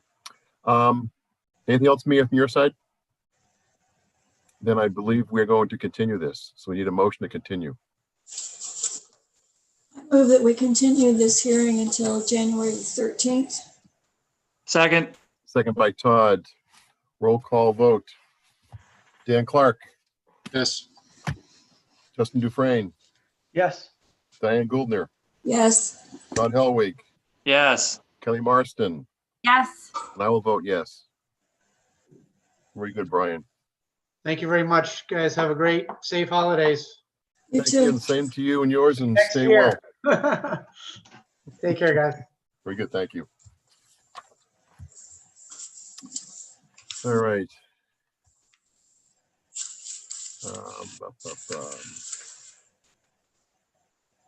Mia, one of the questions that you were going to ask, what I was going to ask on that one was around the amount of tree cutting, but he answered that with the amount, what the plans are. So that took care of my question. Okay, what do we have left? We're now going to certificates of compliance. There are 3 here. 90 West Main Street. I think we have some attendees for that. Let me see, I got a hand up. Okay, Mitch, I'm going to bring you in as a panelist.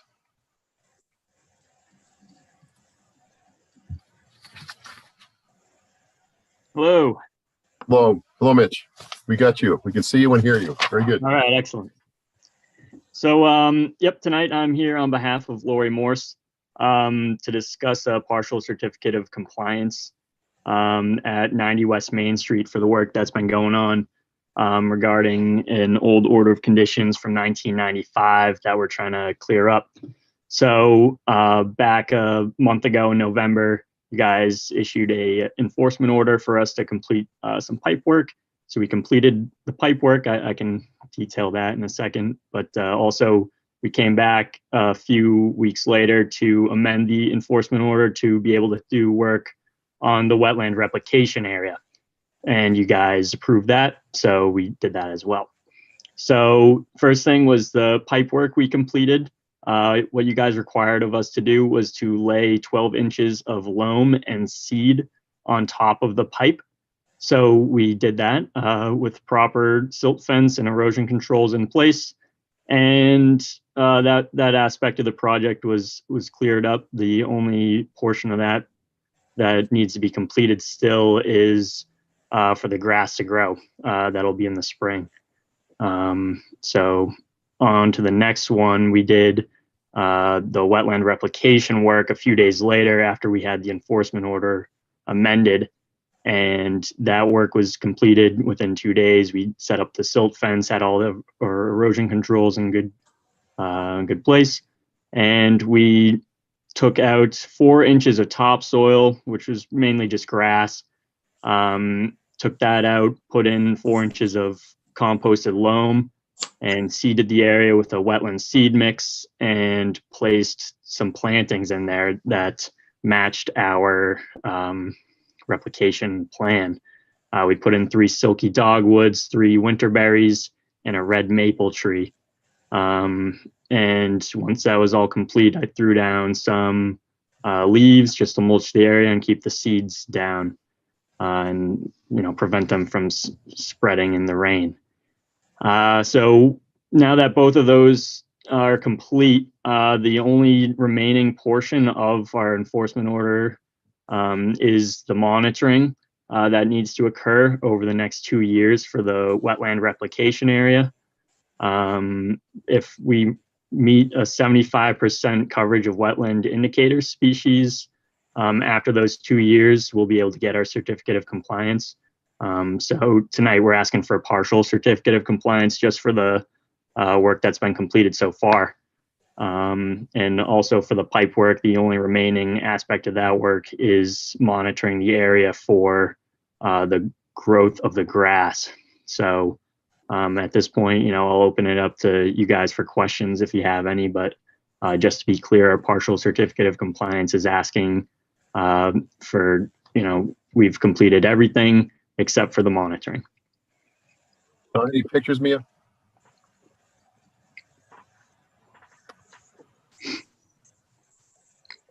Yep. So that top picture is the pipe work that we completed. You can see we got the erosion controls all the way around, straw wattle, as well as silt fence.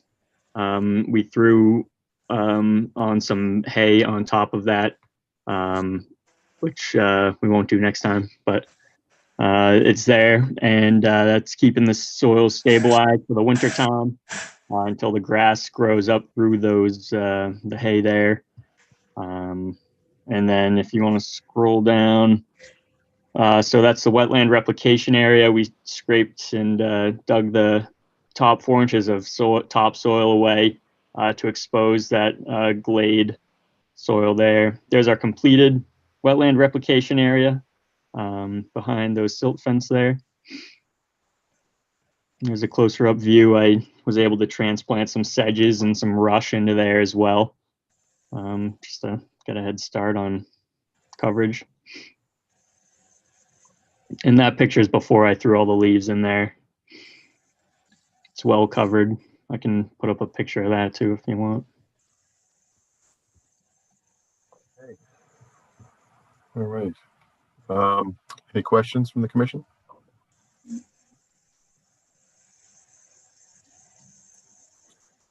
All right. No questions. So Mia, we're looking for a partial certificate of compliance here, which would basically address what the enforcement order brought up, right? Which was the replication, and we've seen that, and the pipe work.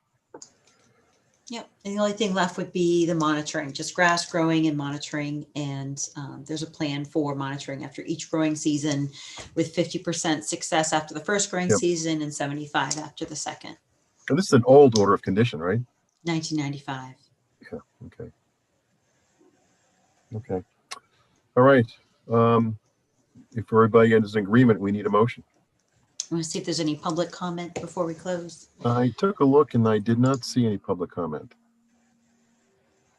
No public comment.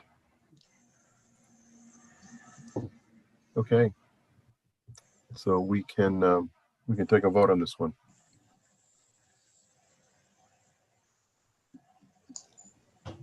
So everybody jump at once here for the order, for the motion. To issue a partial certificate of compliance. So moved. How about a second? Second, Kelly, second. Okay. Roll call vote. Dan Clark, Yes. Justin Dufresne, Yes. Diane Gouldner, yes.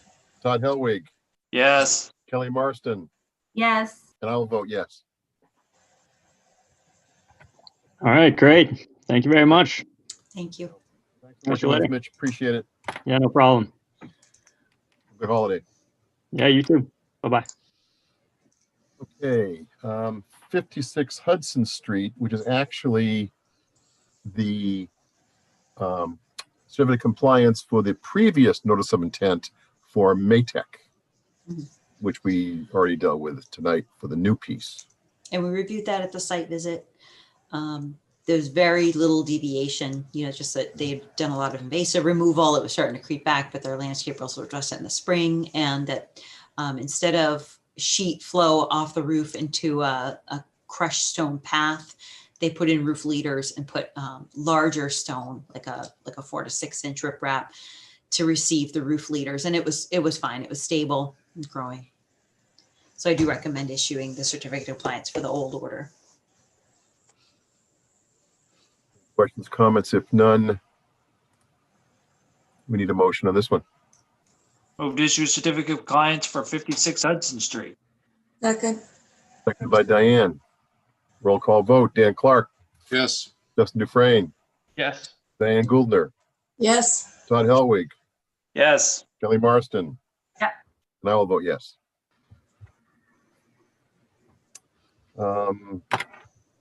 8595 West Street. This is for the order of resource area delineation. The person, the buyer's agent for the existing house at 85 West Street is insisting that the order of resource area delineation is removed from the deed. So I contacted the registry and DEP, and they said the only way to really do that is a certificate of compliance with a note saying that this is for a resource area delineation. I tried to provide information to the buyer's agent to say that this is like a plot plan, that this isn't permitting any work.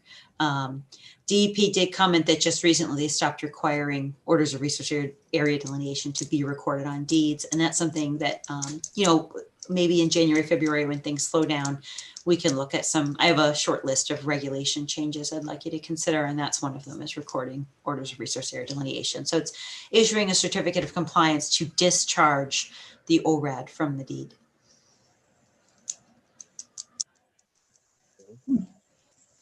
Sounds like in the future, it's going to be a non-issue. This won't happen again, Hopefully. hopefully. Any questions or comments on this? Mhm.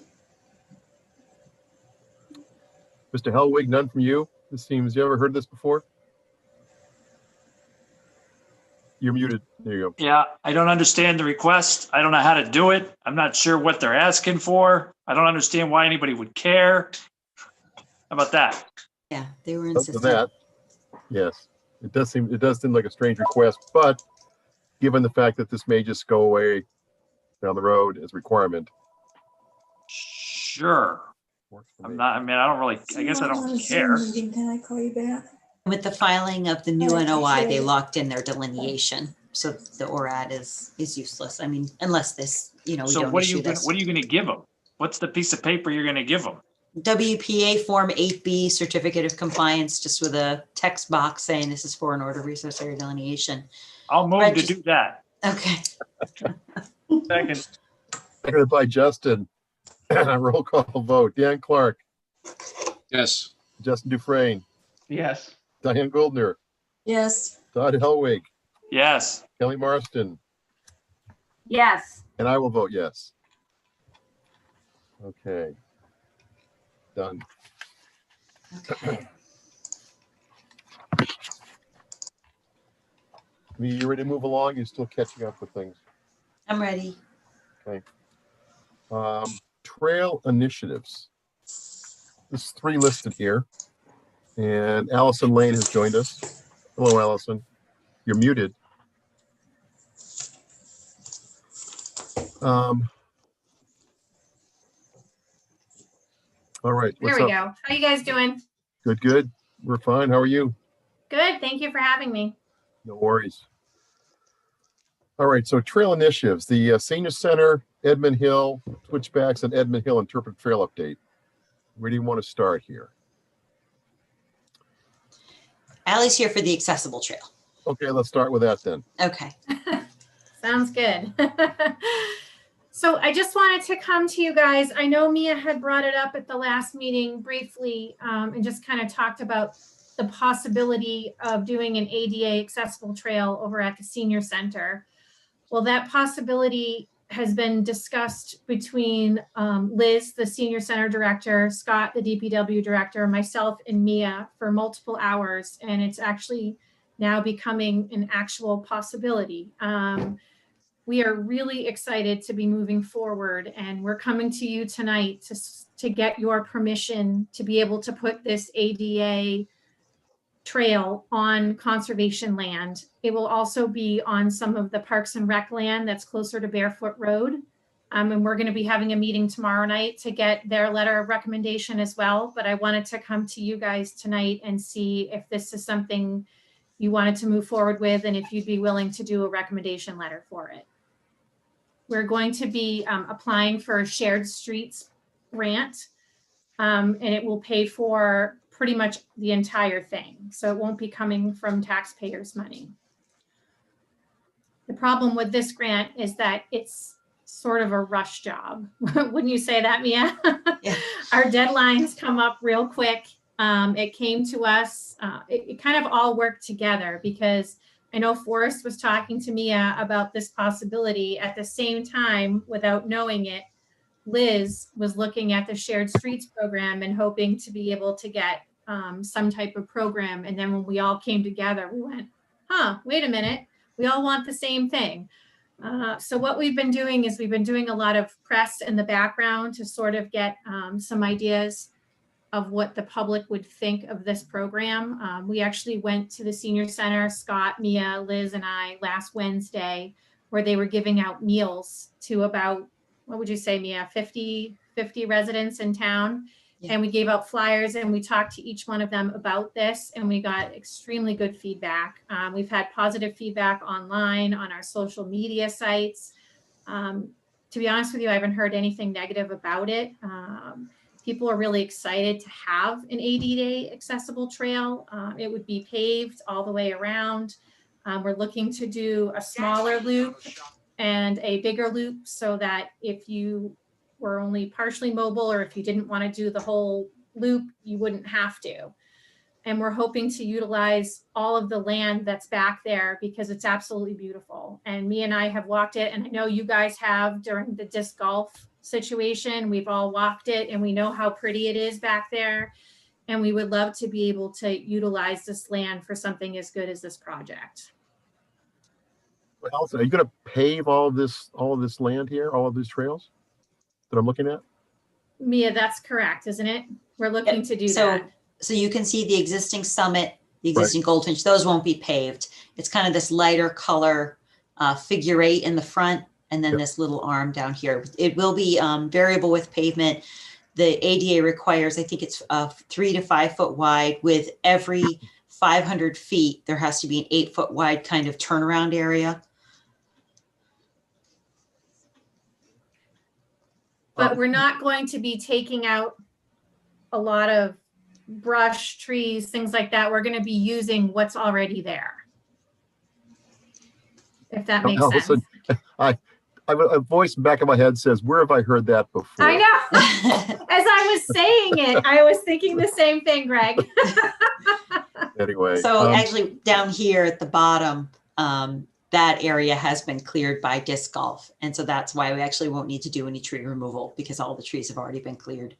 And that it might connect down there.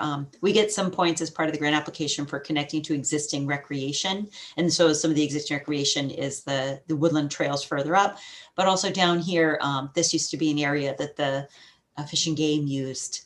There's a swing set in there, and there's what did we say? The horseshoe pits. So that could be possible future recreation, but right now it'd just be the trail. Yeah, any jurisdictional issues for us? Yes, there'll be an NOI coming next month. I'm writing it, so you guys will have to review it. Okay. Because you can see the pond here. This is the peninsula that goes out. Can you see my cursor? Right.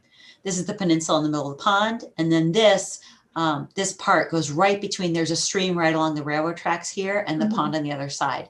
So this will be 3 foot wide. It'll be as narrow as possible paved width here.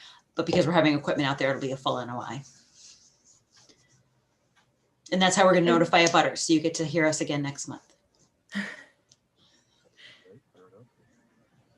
So this is today's meeting is to give us a flavor of what's going to happen here, Allison, and look for letter of support at this point. And the NOI will be coming for January meeting, right? This is permission to proceed. Yep. Yes. Okay. All right. Just to proceed in applying for the grant, we would just need a letter saying that you support the ADA path and that, that we're moving forward with the process. Any We questions would from be the coming commission? back to you to talk about anything that comes up with more specific details. We are literally just in the process of applying for the grant. And like I said, it's very time conscious. So we're just trying to make sure that conservation is aware, the rec committee is aware, and that everybody thinks that this is a good project to move forward with. But we will be coming to you, I'm sure, more than once after this meeting. And, I'll be updating you as we go along, and so that you're fully aware of what the program, what the process is. Great project. It's a great thing to do. Any questions from the commission or comments? I got a couple of questions. Hey, Dan. Go ahead. Hey, are these all existing trails? Are you creating new trails? We'll walk through. So this, there's a pond overlook. This is existing down to here. This is new, but it's a grassed area along the edge of the parking lot. This is also a grassed area. This is new here. And then this is existing goldfinch. Mm-hmm. This is existing grassed area. Then we go into the woods.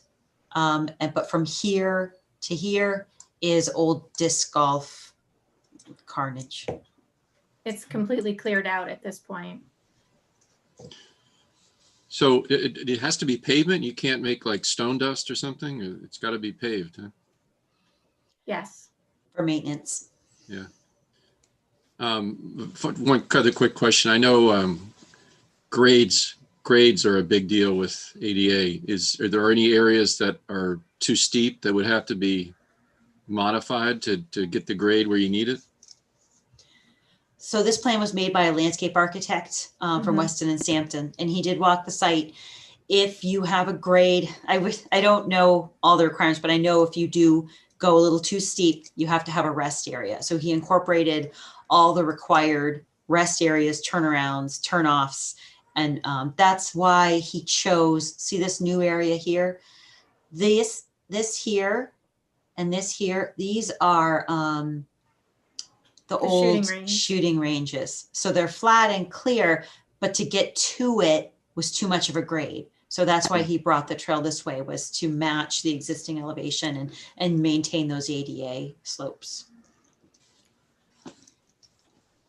The landscape architect is fully aware of exactly what needs to be done as far as the grade and if switchbacks are needed. So they're going to be doing all of that. That's part of the grant is to pay the landscape architect to make sure that that's done appropriately. This is going to connect to the senior center patio. Mhm. And Ally mentioned this, that, you know, you've got a loop here. You can park here and do this big loop here. You can park, you know, over here and get in and do a loop here. And if you're familiar with this site, you know that we're accessing a whole bunch of different habitats. So we have no woodland trails in Northborough where someone who's mobility impaired can access the forest. And just this one trail, you know, we've got deciduous forest down here. We've got a reclamation forest down this way with the red maple reclamation forest that was replanted. This area is all a pine grove. It's very that soft padded ground with the just pine trees. You've got the pond over here, a stream down in the corner. So it's really going to access a lot of different type of habitats, different types of birds. This place is always riddled with deer, woodchucks. I really think that this project could be one of the main showpieces of town.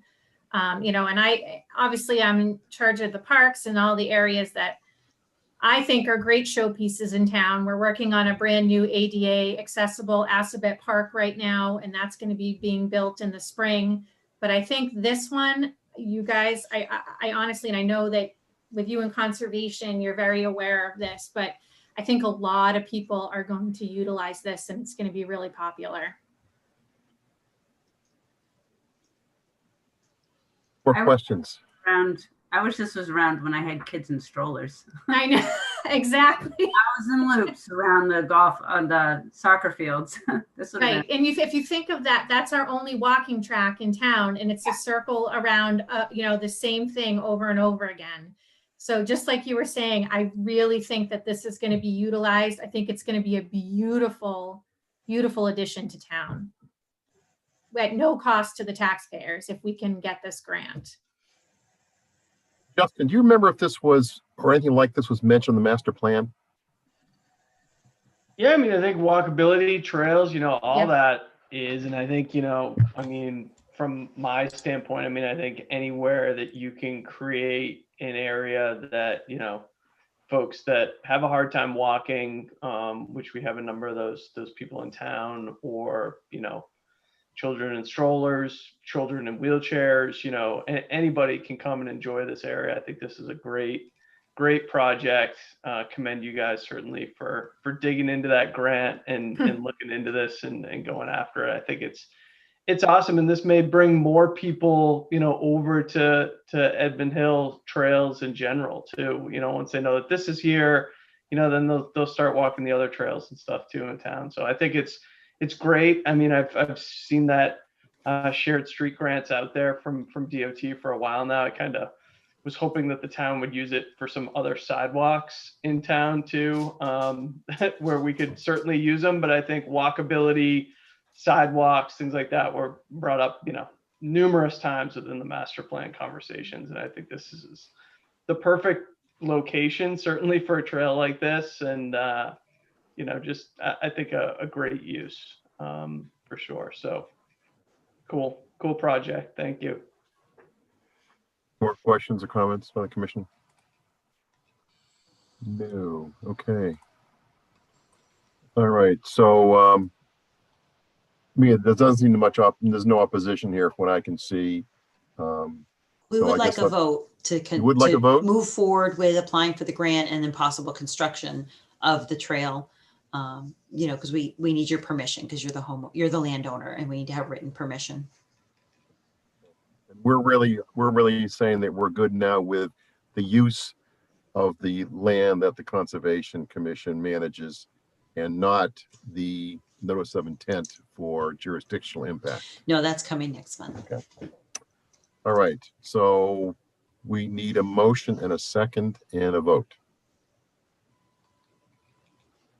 I moved that we allow the trail as proposed.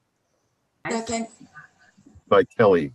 Roll call vote. Dan Clark, Yes. Justin Dufresne, Yes. Diane Goldner, yes, Todd Helwig, Yes. Kelly Marston, Yes. and I'll vote yes.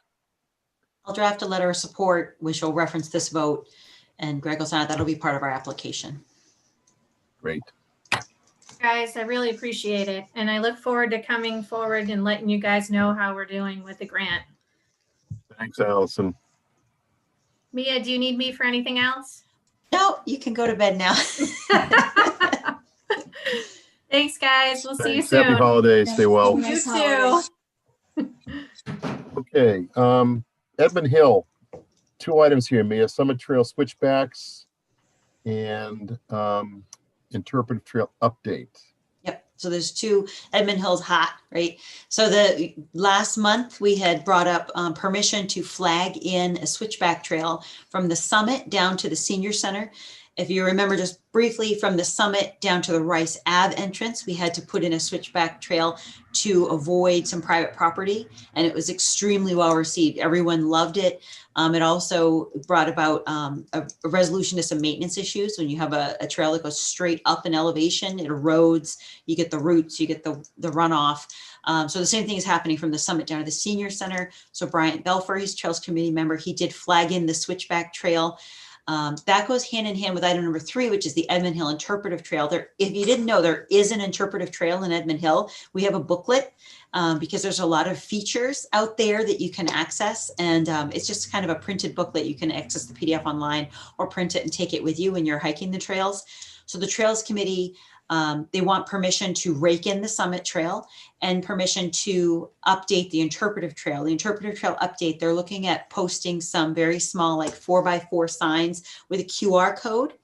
And then the QR code would bring you to a website. It'll still be available in booklet form, but if you just scan this QR code, it will bring you to a website where it describes the feature that's being, described. And, I had them look at different types of interpretive trails that they wanted to try. They really want to try to get some first person perspective. Forrest, again, is a retired geologist. He's a Trails Committee member, thinking about recording some of his, some spoken word so people can listen to him describe, or maybe some videos of him describing. There's a lot of glacial erratics out there, sliding boulders. I don't know if you guys have seen that. There's some magnolia trees, some giant cucumber magnolia trees. And so he really wants to try to highlight that. And so the switchback trail connects us. When we were out there walking the switchback trail, we probably saw 5 or 6 really intense sliding boulders. And these are boulders that were flung with such force from the glacier as it came through that it created grooves in the ground. And now millions of years later, it's still there. The grooves are still there. It's once you see it, you can unsee it. It's really cool. So they're looking for permission to update their interpretive trail. We've always had that issue with signs. We want as few signs as possible. So these would be very small, 4x4 with a QR code, rather than you're looking at a cucumber magnolia. Here's the history of cucumber magnolia. It would just be the little 4x4. The previous interpretive trail had a small 4x4 sign with a number on it. So like it would be a station number. And so they're going to replace that with a station number and a QR code. And then, I don't know, did any of you get a chance to walk the switchback trail? It is flagged. No, it's really nice. Brian did a nice job zigzagging up and connecting some of those boulders in. All right, so can we vote both these together, or what do you want to do for? Yep, you can do them purposes both of- together if you want. Unless you want to separate them out, unless you are opposed to one and not the other. Anybody have any specific items or concerns about either one of these? Nope. Okay, let's put them together then and have a motion. Until everybody's awake tonight. I would move to approve the switchbacks and the interpretive signage. Second, Seconded by Diane, correct? yes. Roll call vote. Dan Clark, Yes. Justin Dufresne, Yes. Diane Goldner, Yes. Todd Helwig, Yes. Kelly Marston, Yes. and I will vote yes. Okay, good Thank deal. you. Letters of support, shared winter streets and spaces application. Accessible trail, we just talked about that. Yep, that's the same thing. So I just wanted to get it on the agenda so that we Really wanted us to pass that. advertise You it. put it there twice, Mia. Well, a lot of times it comes through and people are like, when was this discussed at a public meeting? And if I say, oh, there it is under trails initiatives, they're like, well, I didn't know the conservation was going to vote. Well, there it is. You're voting to issue a letter of support. I really want to make sure it's advertised as thoroughly as possible. Okay. So Open Space and Recreation Plan update. Um, You want our support for the plan? We do. Did you guys want to see the draft goals and objectives? I know it's getting late, but if you haven't reviewed it, we actually are looking for your approval to move forward and submit to the state. Dan, you've seen it, obviously. Me, I've seen it, and I made some comments that you brought, I think, to the open space meeting on that side. You know, goal 1 is to get more open space and then the action items for that. And then goal 2 is really about increasing accessibility. So it was really nice to see that the trail come through so quick.